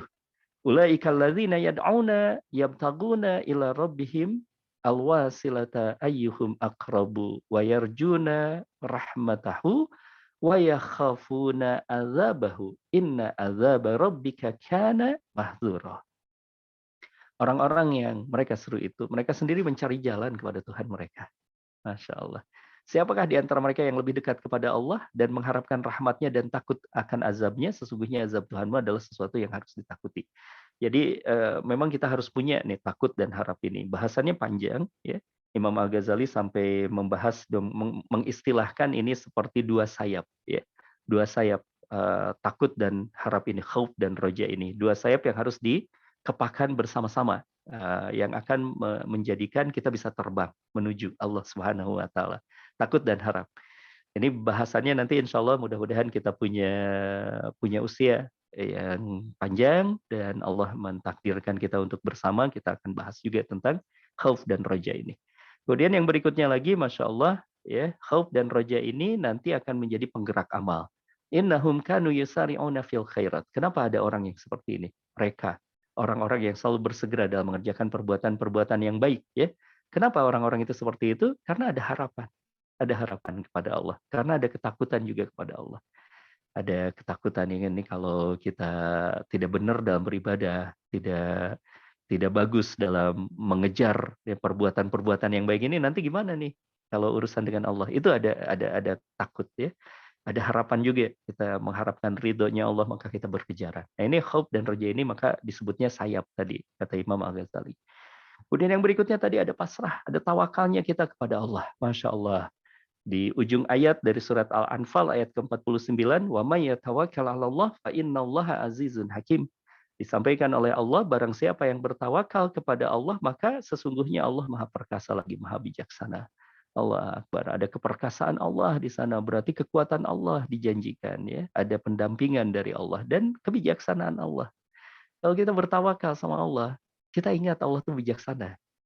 Keinginan kita bisa jadi jelek. Keinginan kita ini bisa jadi belum tentu bagus. Maka kemudian dengan kebijaksanaannya Allah, Allah pilihkan yang lebih baik.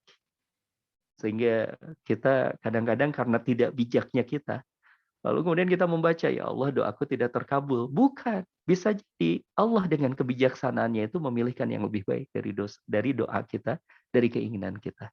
Maka ketawakalan ini jalan kita berdamai dengan apa yang diberikan oleh Allah. 4, pasrah, ya. Kemudian yang kelima, selalu kembali kepadanya. Ini berkenaan dengan banyaknya dosa-dosa kita, banyaknya kesalahan-kesalahan kita. Kita ini disebutnya An-Nas, manusia.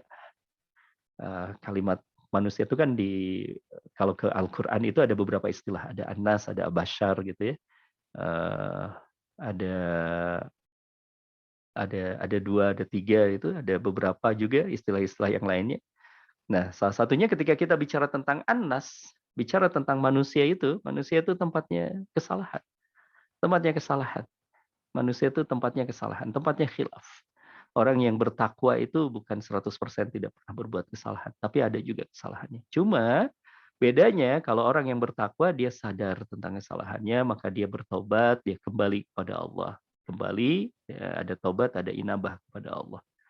Nah, ini kita bisa lihat di surah Az-Zumar ayat 53, ya. Kalau saya baca berulang-ulang tuh nangis, Masya Allah. Ini ada sebuah kelembutan dari Allah. Auzubillahi minasyaitonirrajim. Qul ya ibadiyalladzina asrafu ala anfusihim la taqnatu min rahmatillah. Innallaha yaghfiru dzunuba jami'a innahu huwal ghafurur rahim. Ini seruan kepada orang yang pernah berdosa. Katakanlah, hamba-hambaku yang melampaui batas terhadap diri mereka sendiri, Masya Allah. Jangan kau berputus asa dari rahmat Allah. Sesungguhnya Allah mengampuni dosa-dosa semuanya. Sesungguhnya dialah yang maha pengampun lagi maha penyayang. Nah ini qalbun salim seperti itu, ya. Jadi meskipun dia melakukan dosa, dia langsung peka. Dia langsung kembali kepada Allah. Berbeda dengan qalbun mayit. Berbeda dengan hati yang sakit itu. Kalau qalbun mayit, ya namanya mayat. Ya. Mayat tidak pernah merasakan rasa sakit. Kalau kita orang-orang ya insya Allah mudah-mudahan menuju qalbun salim ini, pas kita melakukan kesalahan kita sadar, ini salah, ini nggak boleh. Dan kita merasa ada kegelisahan, ya, kenapa saya melakukan kesalahan ini? Lalu kita kembali kepada Allah. Nah, ini salah satu ciri ya bahwa ini adalah masuknya ke qalbun salim itu. Baik, yang berikutnya lagi adalah menghinakan diri di hadapan Allah. Kenapa? Karena yang layak besar itu hanya Allah. Wa rabbuka fakabbir. Dan Tuhanmu agungkanlah, kata Allah. Ini ayat-ayat yang pertama kali turun, ya, merupakan inti ajaran Islam yang pertama kali diajarkan oleh Rasul kepada manusia. Ya, selepas surat Iqra bismi rabbikal ladzi khalaq sampai ayat kelima, itu kemudian ada surat Al-Qalam, Nun, wal qalami wa ma yasturun, dan seterusnya. Lalu kemudian turun surat Al-Muzammil, kemudian turun surat Al-Mudaththir. Nah, di surat Al-Mudaththir ini ada seruan dari Allah, berarti ini adalah sebuah pelajaran yang disampaikan oleh Rasul ke tengah umat manusia, wa rabbuka fakabbir. Tuhan mengagungkan. Jangan mengagungkan dirimu sendiri. Jangan membesarkan dirimu sendiri. Jangan menganggap diri kita ini besar, gitu ya. Masya Allah. Karena kesombongan, togo, itu yang akan menghalangi hidayah. Maka menghinakan diri di hadapannya ini menjadi salah satu tanda orang yang qalbun salim. Ya, dia akan rendah hati di hadapan manusia. Dia akan merasakan tunduk, hina dirinya di hadapan Allah, gitu ya. Bukan berarti kemudian kita menghinakan diri itu lantas jadi hina. Tidak, termnya tidak seperti itu ya. Kalau kita menghinakan diri di hadapan Allah, justru kita mulia di hadapan Allah. Kita rendah hati di hadapan manusia bukan berarti kemudian kita menghinakan diri kita di depan manusia, bukan seperti itu. Cuma kerendahan hati inilah yang akan justru memuliakan kita di tengah umat manusia, kan. Barang siapa yang tawadu di hadapan manusia, tinggi derajatnya di tengah manusia. Barang siapa yang tidak tawadu malah kemudian jadi kecil di hadapan manusia. Masya Allah. 6, menghinakan diri di hadapannya. Dan yang ke-7 adalah ridho. Ya.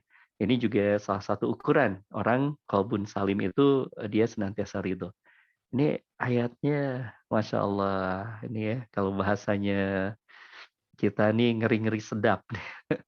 Baca dalil ini, baca hadis ini. Wa innallaha idza ahabba qauman ibtalahum. Allahu Akbar, Allahu Akbar. Kata Allah, ya, apabila Allah mencintai seseorang, ya, Allah mencintai satu kaum, ibtalahum. Allah akan menguji. Allah akan menguji. Allah akan menguji kalau Allah mencintai. Kalau Allah jatuh cinta kepada seorang, pada suatu kaum, ibtalahum. Allah akan menguji. Dan ujian itu harus dihadapi dengan satu hal. Faman radiya falahu ridho. Barang siapa yang ridho dengan ujian dari Allah, maka kemudian Allah akan ridho pada orang itu. Waman sakhita falahu sukhtu. Tapi kalau orang tuh marah dengan ujian Allah, ya Allah, kok kayak gini banget hidup saya. Kalau kita marah-marah, uring-uringan, kita wah jadi segala macam kemana-mana begitu ya pikiran kita, seuzon kita sama Allah. Apa yang disampaikan oleh Allah di dalam hadis qudsi ini dikatakan bahwa waman sakhita falahu sukhtu. Barang siapa yang kemudian murka, ya tidak menerima pemberian Allah ini, maka kemudian Allah pun murka kepadanya. Masya Allah. Ridho hanya menjadi satu-satunya jalan kita. Nah, itu ya. Jadi kita sudah punya parameter-parameternya, 7 parameter. Hati kita ini ada di dalam kondisi qalbun salim, dan mudah-mudahan itu adalah kita saling mendoakan, kita saling bahu-membahu, saling menasehati, kita bekerja sama lah ya. Ayo kita bareng-bareng. Karena sulit kita untuk memperbaiki diri sendiri, sulit. Bareng-bareng aja kita nggak benar-benar sampai sekarang. Masya Allah. Kita belum benar-benar sampai sekarang tuh. Belum bersih juga sampai sekarang ini. Apalagi kalau sendirian. Ya. Apalagi kalau sendirian. Nah, ya kita bersyukur, alhamdulillah kita punya lingkungan yang baik, kita punya teman-teman yang bersedia mengingatkan kita tatkala kita salah, bersedia gitu ya menggamit lengan kita tatkala kita lemah. Gitu. Alhamdulillah kita bersyukur kepada Allah. Ini salah satu nikmat yang begitu sangat besar. Termasuk Allah kumpulkan kita malam hari ini. Ini nikmat yang begitu sangat besar. Mudah-mudahan teman-teman yang dirahmati oleh Allah, sahabat-sahabat yang dirahmati oleh Allah, kita termasuk orang-orang yang qalbun salim. Sederhana ya, kalau kita kembalikan simpulkan, qalbun salim itu adalah hati yang bersih dari syahwat dan subhat, dikendalikan dengan aturan, dikendalikan dengan firman Allah. Kemudian yang berikutnya ada 7 parameter, ya 7 parameter. Yang 7 parameter ini mari kita ukur pada diri kita agar kita ini termasuk orang yang qalbun salim itu, yaitu qalbun salim itu orang yang terbebas dari menyembah kepada selain Allah, selamat dari patuh selain kepada utusannya, itu yang pertama, selamat dari cinta kepada selain Allah, dari takut, dari harapan, dan pasrah kepada selainnya, selalu kembali kepadanya, menghinakan diri kepadanya, memilih ridho di segala hal, dan menjauhi diri dari murkanya di setiap jalan. Baik, itu saja dulu. Mudah-mudahan kita bisa mengambil faidah dari perbincangan kita, dari majelis kita hari ini.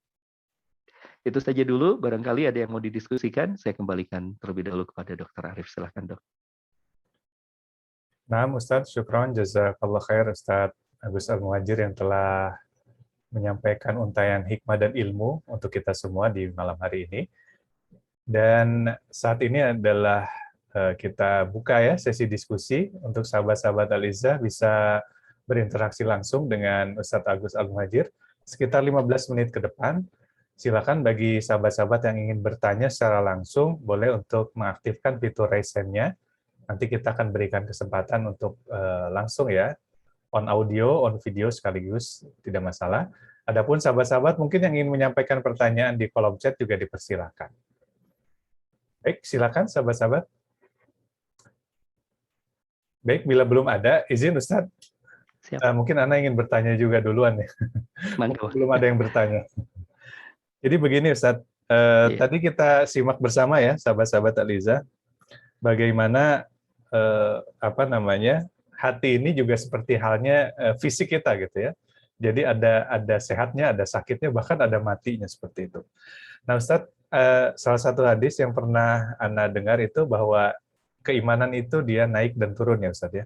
Yeah. Pertanyaan pertama Ana, apakah perubahan stabilitas keimanan seseorang, dia naik, dia turun, itu akan mempengaruhi kesehatan hati?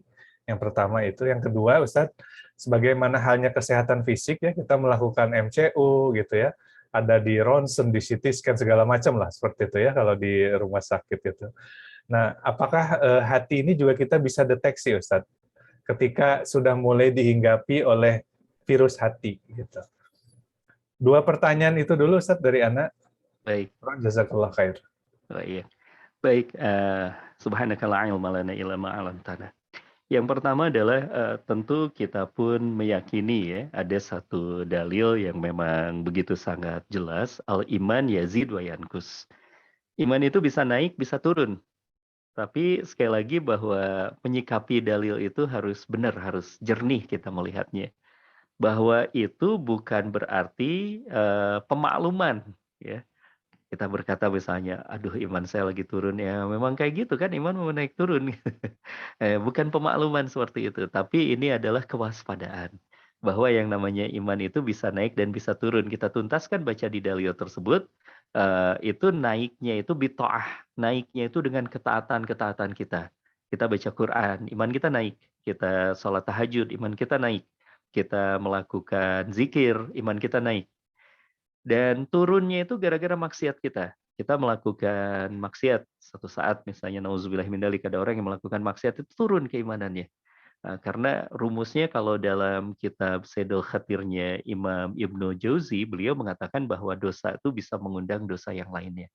Kalau kemudian kita tidak segera beristighfar, kita tidak segera memperbaiki diri, itu akan mengundang dosa yang lainnya. Berbohong akan mengundang bohong yang lainnya. Kita melakukan kecurangan, akan ada kecurangan yang lainnya. Kita bergibah, kita akan gibahin lagi, terus kecanduan gitu. Nah itu tentang rumus dari dosa itu. Nah sehingga kalau kita bicara tadi tentang hati ya, kita hubungkan tadi dengan penyakit-penyakit hati itu, ya ini memang seperti lingkaran akhirnya, dan teman-teman ya, jadi seperti lingkaran itu. Maksiat ini akan digemari oleh hati yang sakit, dan hati yang sakit akan menggemari maksiat juga gitu. Sehingga memang betul-betul ini seperti lingkaran. Kita mulainya dari mana ya? Kita bisa mulai dari hal yang paling kecil. Misalnya apa? Menjaga diri kita. Menjaga diri kita itu yang akan membuat kita ini akan terbebas dari keinginan-keinginan yang datangnya dari hati yang sakit ya. Misalnya tuh menjaga lisan saja. Ini kalau kita merujuk kepada apa yang pernah dikatakan oleh Imam Al-Ghazali yang dikutip juga oleh Ibnu Athaillah misalnya. Beliau pernah ditanya, oleh salah satu muridnya, bagaimana caranya untuk saya memperbaiki diri, mendidik hawa nafsu. Karena saya menemukan diri saya ini imannya banyak turun gitu dengan maksiat-maksiat dan sebagainya. Dan ini seperti rumit buatku, kata sang muridnya itu untuk memperbaiki diri. Ternyata jawaban dari beliau ini sangat sederhana. Kata beliau apa? Kendalikan lisanmu, lalu kemudian isilah lisanmu itu dengan zikir yang banyak, dengan menyebut nama Allah.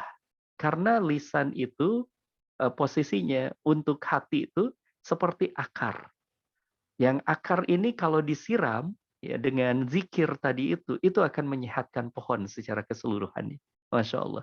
Itu perumpamaan yang sangat luar biasa. Dan kita bisa coba juga. Ini menarik sekali. Kita bisa coba misalnya ya kalau kita menjaga diri kita dari lisan-lisan yang sia-sia atau kita melazimkan istighfar saja. Melazimkan istighfar kan kalau Rasulullah sehari semalamnya minimal 100. Itu mah Rasul. Rasul itu orang yang terbebas dari penyakit hati. Kita nih Masya Allah, kita harus lebih karena dalilnya kalau istighfar itu kan aksir, perbanyaklah istighfar. Jadi tidak dibatasi, tidak dibatasi. Hanya Rasul mencontohkan Rasul yang sudah terjaga seperti itu saja 100. Jadi kalau kita kurang dari Rasul, wah rasanya keterlaluan gitu ya. Harusnya kita lebih dari Rasul kalau di bab istighfar ini. Dan itu tidak bid'ah, itu tidak masuk ke dalam bid'ah, bahkan itu termasuk yang dianjurkan karena dalilnya aksaru. Nah, misalnya kita memperbanyak istighfar, di perjalanan kita menyebut istighfar sambil berkata istighfar gitu. Kemudian sehabis sholat kita lazimkan istighfar, sampai pas dihitung-hitung misalnya sehari semalam kita sampai pada 3.000 istighfar. Itu kalau kita lazim setiap hari misalnya ya, kalau kita lazim setiap hari itu kita akan merasakan hati kita nih makin bening, makin bersih. Dan kecenderungan-kecenderungan kita untuk melakukan maksiat, yang dengan maksiat itu akan membuat iman kita turun itu akan hilang juga nantinya, perlahan-lahan. Jadi sangat menarik ya bagian dari nasihat praktis dari Imam Al-Ghazali yang dikutip oleh Ibnu Athaillah itu, bahwa untuk memperbaiki dari semuanya, mulailah dari ucapan istighfar. Masya Allah. Itu kalau saya sih memandangnya kejeniusan ulama terdahulu ya. Kejeniusan ulama terdahulu dengan ilmunya yang complicated itu, ilmunya yang banyak itu mendiagnosa bahwa penyakit manusia itu ternyata bisa diobatinya mulainya dari situ, gitu. Dimulainya dari mengendalikan lisan. Lisan ini sendiri nanti akan mengendalikan pandangan, akan mengendalikan pendengaran, akan mengendalikan hati. Nah, itu menjadi satu hal yang sangat penting ya untuk pertanyaan yang pertama. Pertanyaan yang kedua tadi berkenaan dengan apa intinya tuh tentang diagnosanya ya, Dok ya. Kalau tidak salah ya. Nah, tentang diagnosanya itu memang Masya Allah ya. Kalau kita melihat tentang ukuran-ukurannya agar kita bisa mengetahui tentang ini semuanya, tadi kembalikan kepada apa? Ada dua hal tadi dikatakan. Yang pertama adalah firman, yang kedua itu halal dan haram itu. Jadi ada panduannya di situ, ada panduannya dan kita perlu untuk menelusuri nanti insya Allah secara pelan-pelan kita akan hadirkan satu demi satu parameter-parameter itu. Ya, diagnosa itu kalau misalnya sudah muncul ini berarti ini penyakitnya apa gitu ya. Dan obatnya juga berbeda nanti, obatnya akan berbeda juga. Misalnya kalau kita lihat dalam apa ancaman ya, ancaman yang paling besar itu kepada keselamatan hati manusia itu ada dua. Yang pertama itu datangnya godaan dari setan, yang kedua itu justru dari diri sendiri. Ya, dari diri sendiri. Nah, kalau kita sudah tahu itu, tentu kita harus petakan juga. Kalau kita melakukan sesuatu, misalnya ya, misal ada di bulan Ramadan. Di bulan Ramadan ada orang yang masih melakukan maksiat. Kan kita sering ya melihat gitu ya. Ada di bulan Ramadan, ada juga masih yang melakukan maksiat. Nah, ini berarti penyakitnya dari mana nih? Gitu ya. Penyakitnya dari mana nih? Ini datangnya dari mana? Virusnya ini virus atau bakteri? Ini virus atau apa gitu ya. Nah, kalau misalnya kita melihat kasusnya seperti itu, ini berarti kita tidak bisa nyalahin setan. Karena terjadinya di bulan Ramadan. Setan dibelenggu. Berarti yang jadi masalah apa? Ada jiwanya yang sedang bermasalah. Jiwanya yang bermasalah itu ada di hawa nafsunya itu. Nah, bab hawa nafsunya seperti apa nih? Dari mana gitu ya? Lalu kemudian nanti obatnya seperti apa? Nanti insya Allah kita akan mempelajari secara sistematis tentang hal itu karena ada tipu daya setan yang harus kita hadapi, tapi juga ada ini kecenderungan diri kita juga yang berat ini yang perlu untuk kita didik juga di situ ya.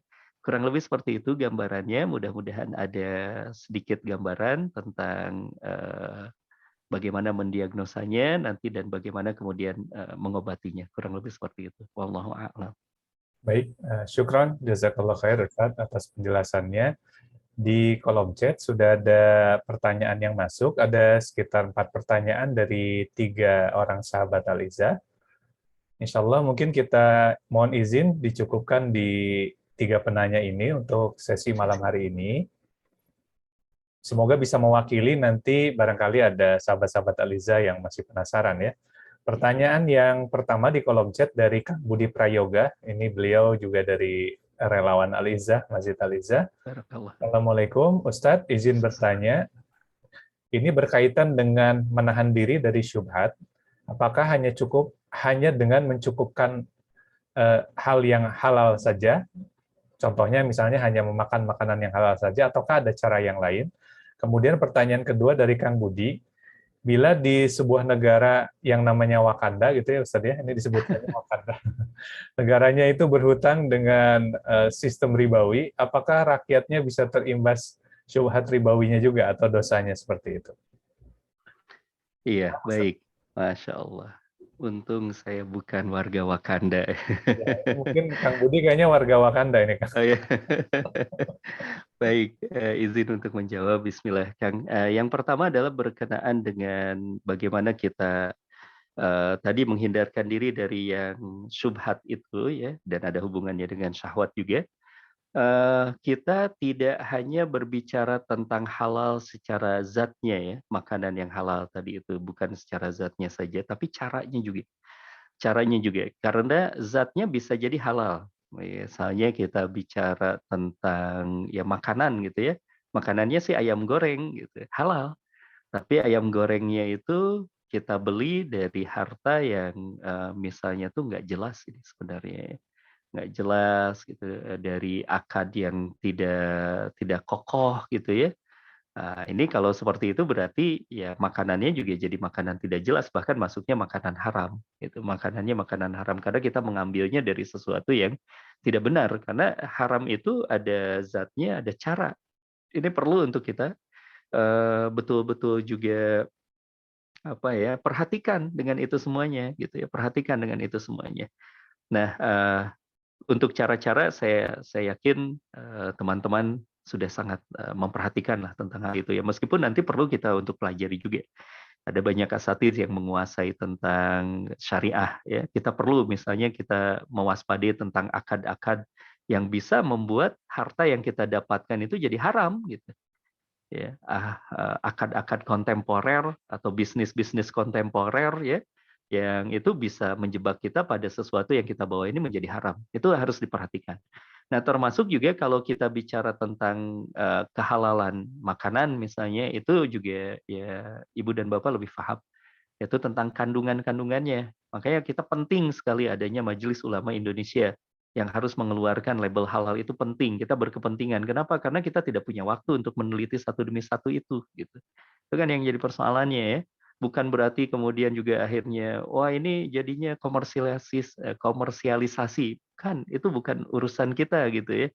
Tapi urusannya kita adalah kita tidak tahu di dalam makanan itu zatnya seperti apa, cara membuatnya seperti apa gitu. Bisa jadi kan ayam goreng, bisa jadi ayam goreng, tapi digorengnya pakai minyak babi kan bisa jadi begitu. Dan kita tidak tahu tentang itu semuanya.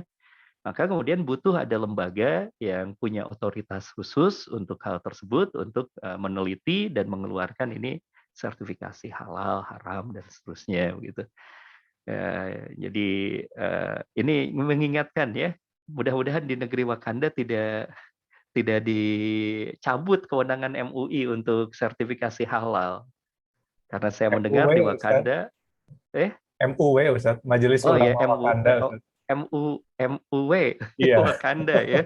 Mudah-mudahan Nah, di itu negeri di Wakanda negaranya tidak Kang Budi. dicabut.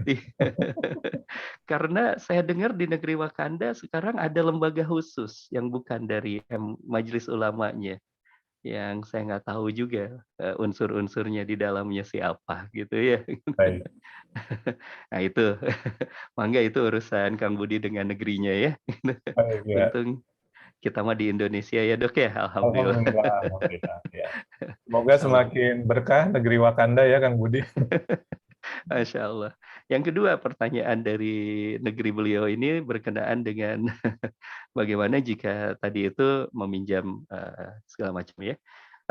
Ibu dan Bapak yang dirahmati oleh Allah, sahabat-sahabat yang dirahmati Allah, seseorang tersebut akan dimintai hisabnya itu dengan apa yang dilakukan. Lantas bagaimana ketika kita ada di dalam sebuah sistem ada beberapa prinsip. Yang pertama adalah prinsipnya adinun nasihah. Maka kalau kita melihat ada sistem yang kurang benar, kita harus melakukan nasihat. Ya, satu, sampaikan nasihatnya dengan santun, sampaikan nasihatnya dengan penuh adab, dengan penuh ilmiah, begitu kita bisa sampaikan itu. Ada amar ma'ruf nahi munkar. Yang kedua, minimal kalau kita sudah melakukan itu kan ada hadis yang berikutnya, man ra'a munkar. Barang siapa yang melihat kemunkaran, maka kemudian dia harus meluruskan dengan biadih, dengan tangannya, dengan kekuasaannya. Kalau dia tidak punya kekuasaan itu, maka kemudian dia harus bilisani, dengan lisannya, dia harus menyampaikan itu. Kalau dia tidak mampu juga untuk itu biqalbi, minimal kita menolak. Dan ketika kita menolak, insya Allah kita selamat. Gitu ya. Mudah-mudahan negerinya baik-baik saja, Kang Budi. Amin ya Allah. Ya Amin, Rabbal amin, ya Alamin. Rabbal Alamin. Baik, syukuran Ustaz. Pertanyaan berikutnya dari sahabat Siti Azizah Nur. Ustadz mau tanya bagaimana menstabilkan hati agar selalu terpaut kepada Allah, kemudian bisa menumbuhkan cinta kepada Allah agar kita tidak terlalu cinta kepada selain Allah. Apa Ustaz? Baik, sahabat Siti, yang pertama adalah kita memang perlu untuk yang namanya kalau dalam bahasan tazkiyatun nufus, kita sedikit demi sedikit berkenalan dengan istilah-istilahnya ya. Istilahnya itu adalah perlu yang namanya riyadhah, perlu yang namanya latihan. Untuk kita senantiasa dekat dengan Allah. Bagaimana cara latihannya? Salah satunya adalah dengan ibadah-ibadah yang terencana dan tertarget. Terencana dan tertarget. Misalnya bagaimana, karena kan kita tadi pertanyaannya bagaimana hati ini agar terpaut kepada Allah. Satu saja. Misal, agenda kita yang pertama adalah memperbanyak membaca Al-Quran. Ya. Tapi memperbanyak membaca Al-Quran ini kan masih absurd. Memperbanyak tuh kalimatnya masih tidak kuantitatif. Ya. Misalnya kemudian kita tetapkan, karena kita membaca juga penjelasan dari Ibnu Abbas. Ibnu Abbas mengatakan bahwa barang siapa yang tidak menghatamkan Al-Quran selama 40 hari, maka dia termasuk orang yang lalai, yang mengabaikan Al-Quran. Nah, kita termotivasi itu dengan ucapannya Ibnu Abbas. Lalu kita mengatakan pada diri kita, Bismillah, saya ingin 1 juz 1 hari. Itu kan sudah definitif. Dan kita melaksanakanlah agenda itu misalnya ya. Sehari kita kan 1 juz itu hanya 20 halaman. Hanya 10 lembar berarti. Hanya 20 lembar, maaf ya.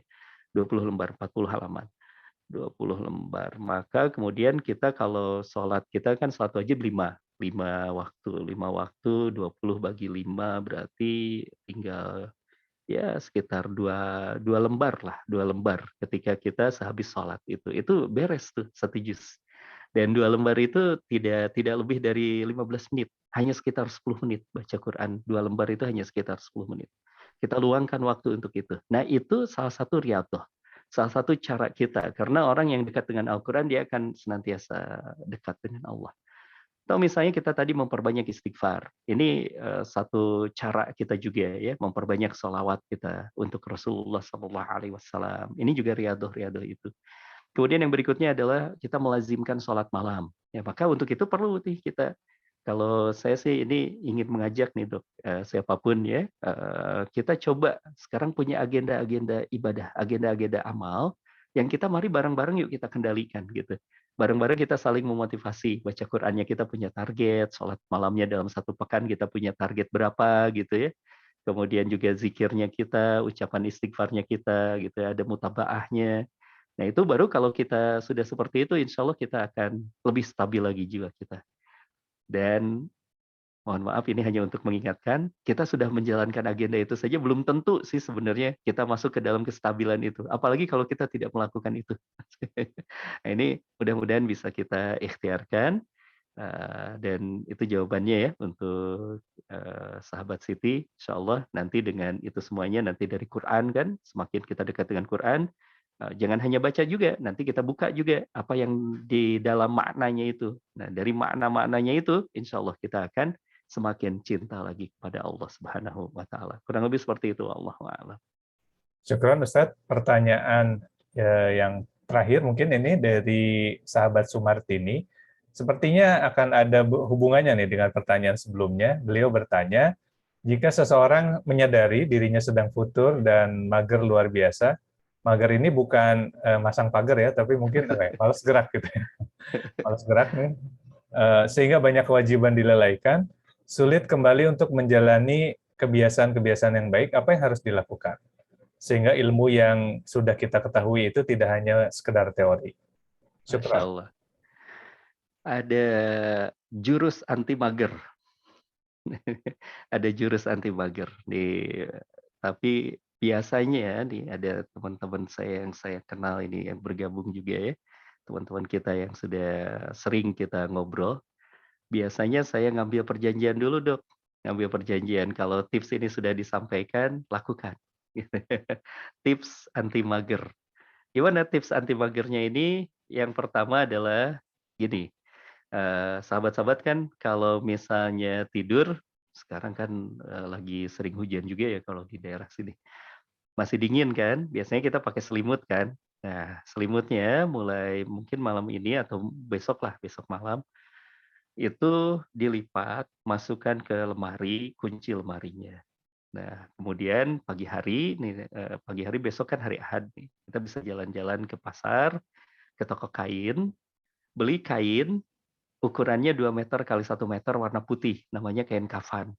Nah, itu beli ya, kain kafan itu plus sama wangi-wanginya, sama bunga melatinya itu tuh, wangi-wanginya itu, ya sama kapur barusnya. Nah, itu bungkus kainnya bawa ke rumah.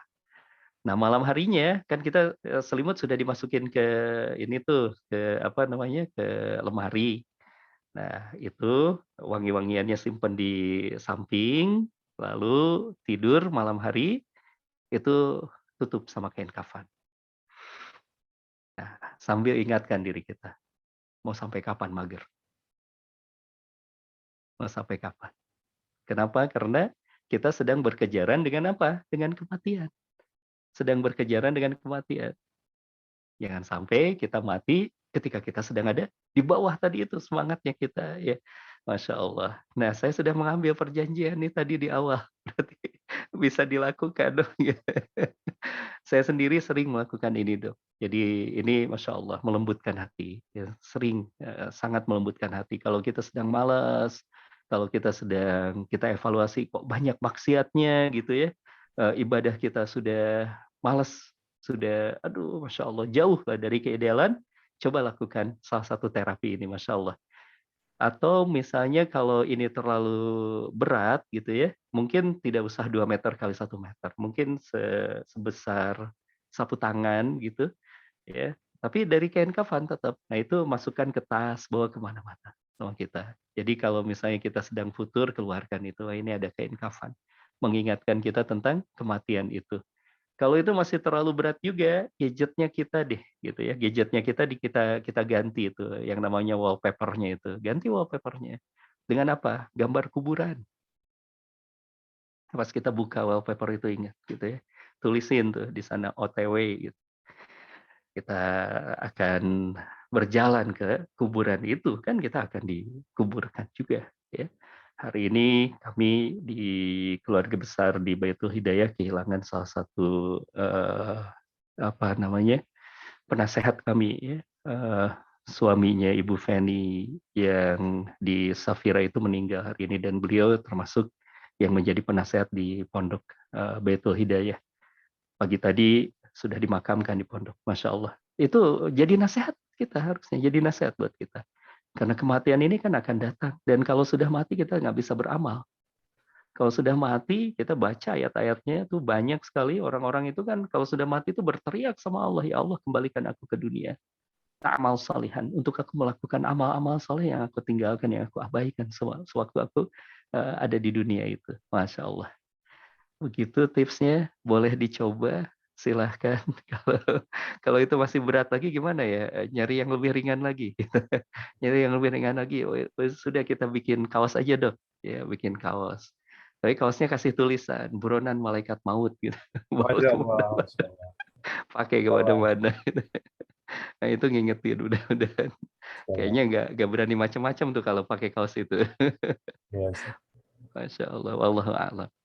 Baik, syukuran Ustaz. Kalau Ana ada idenya gini Ustaz, itu Gimana dok? yang kain kafan itu Iya, dibuat masker kain Ustaz untuk melapisi masker medis. Kan kemana-mana selalu pakai masker kan sekarang. Masya Nah, itu Allah. mungkin lebih terasa gitu nempel di wajah. Masya Allah. Ada lagi satu teman kita, Dok, Ustadz Nanang, gitu ya, Ustadz Nanang Mubarok, sahabat kami. Itu kain kafannya dibuatkan baju. Jadi dia pakai pakai bajunya dari kain kafan dah bahannya itu, pakai Masya Allah. dibuat jas tapi jasnya dari kain kafan. Masya Allah. Masya Allah. Itu dipakai kemana-mana sama beliau tuh, Masya Allah. Masya Allah. Allah Akbar. Masya Allah. Ya, syukran Ustaz dan jazakallah khair. Jazakumullah khair untuk sahabat-sahabat Aliza yang sudah menyampaikan pertanyaannya.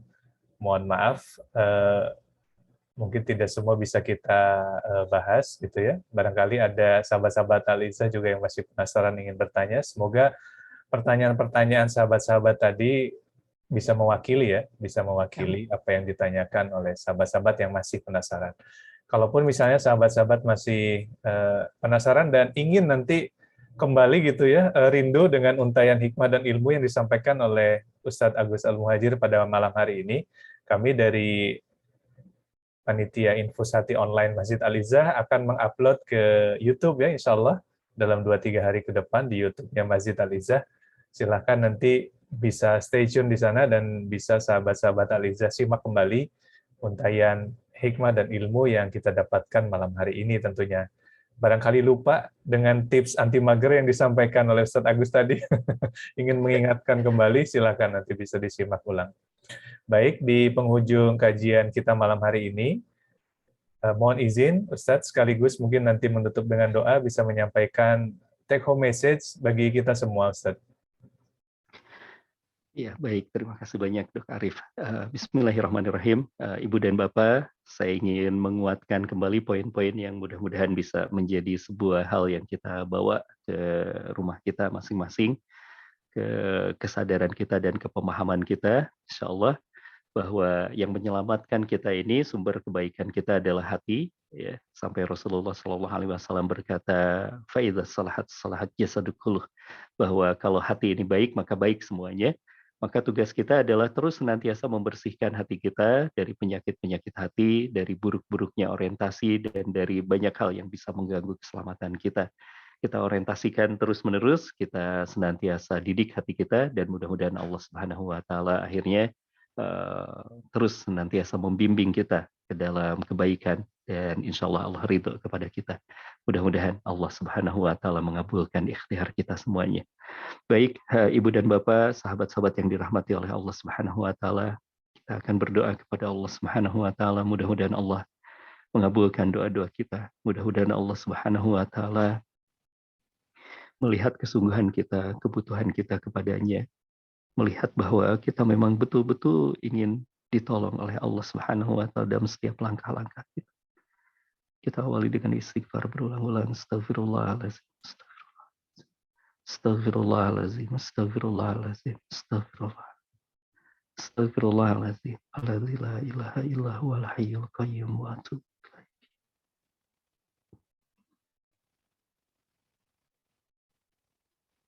Allahumma sholli wa sallim wa barik ala sayyidina Muhammad wa ala alihi wa sahbihi ajmain. Ya Rabbana, ya Rabbana lakal hamd kama yanbaghi li jalali wajhika wa 'azimi sultanik. Raditu billahi rabba wa bil islami dina wa bi Muhammadin nabiyya wa rasulah. Ya Rabbana, bagimu segala pujian ya Allah. Bagimu segala ucapan terima kasih kami kepadamu. Terima kasih atas segala nikmat yang kau berikan kepada kami. Alhamdulillah binikmatil iman. Alhamdulillah binikmatil ta'ah. Alhamdulillah binikmatil ukhuwah. Terima kasih ya Allah atas segala nikmat yang kau berikan pada kami.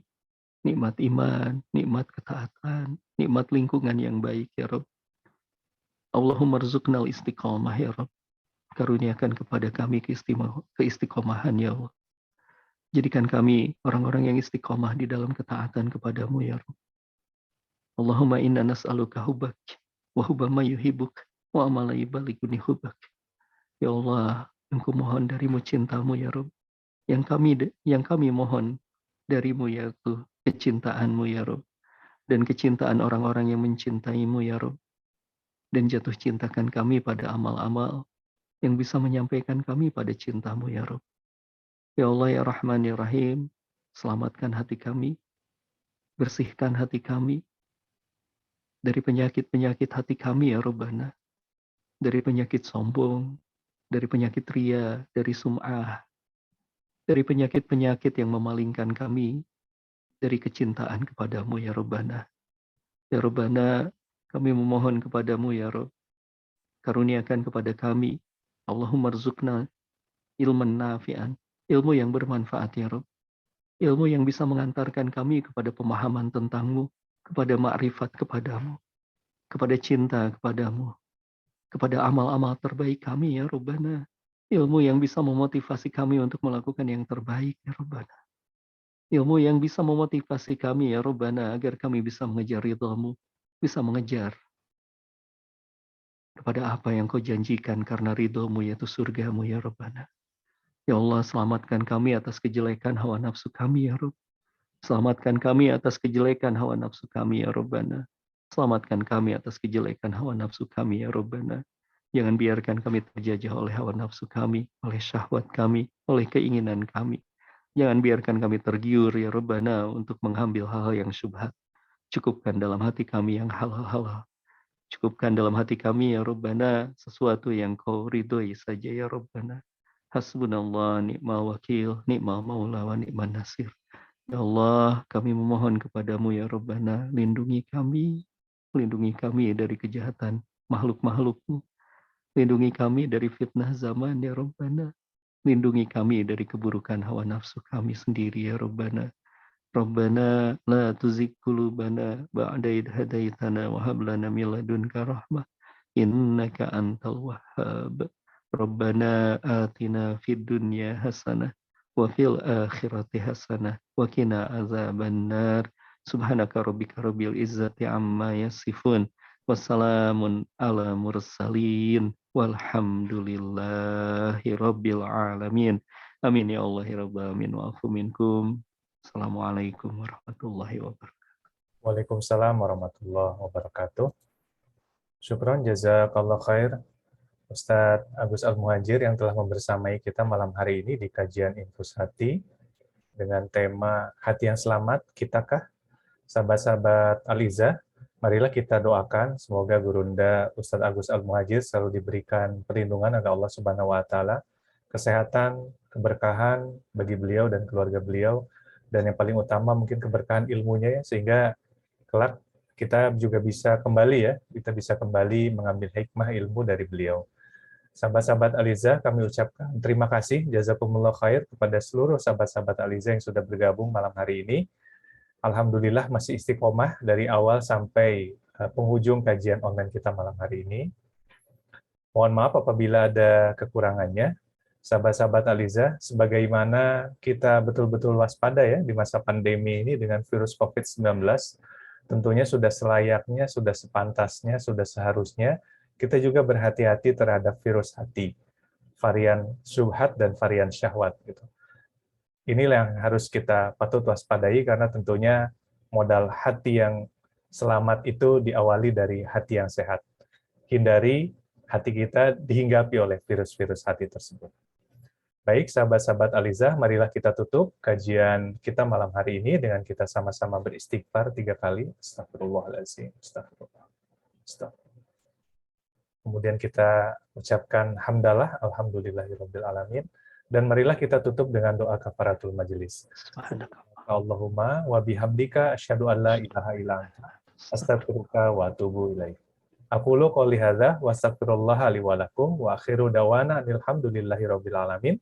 Billahi taufik wal hidayah. Wassalamualaikum warahmatullahi wabarakatuh. Waalaikumsalam warahmatullahi wabarakatuh. Alhamdulillah.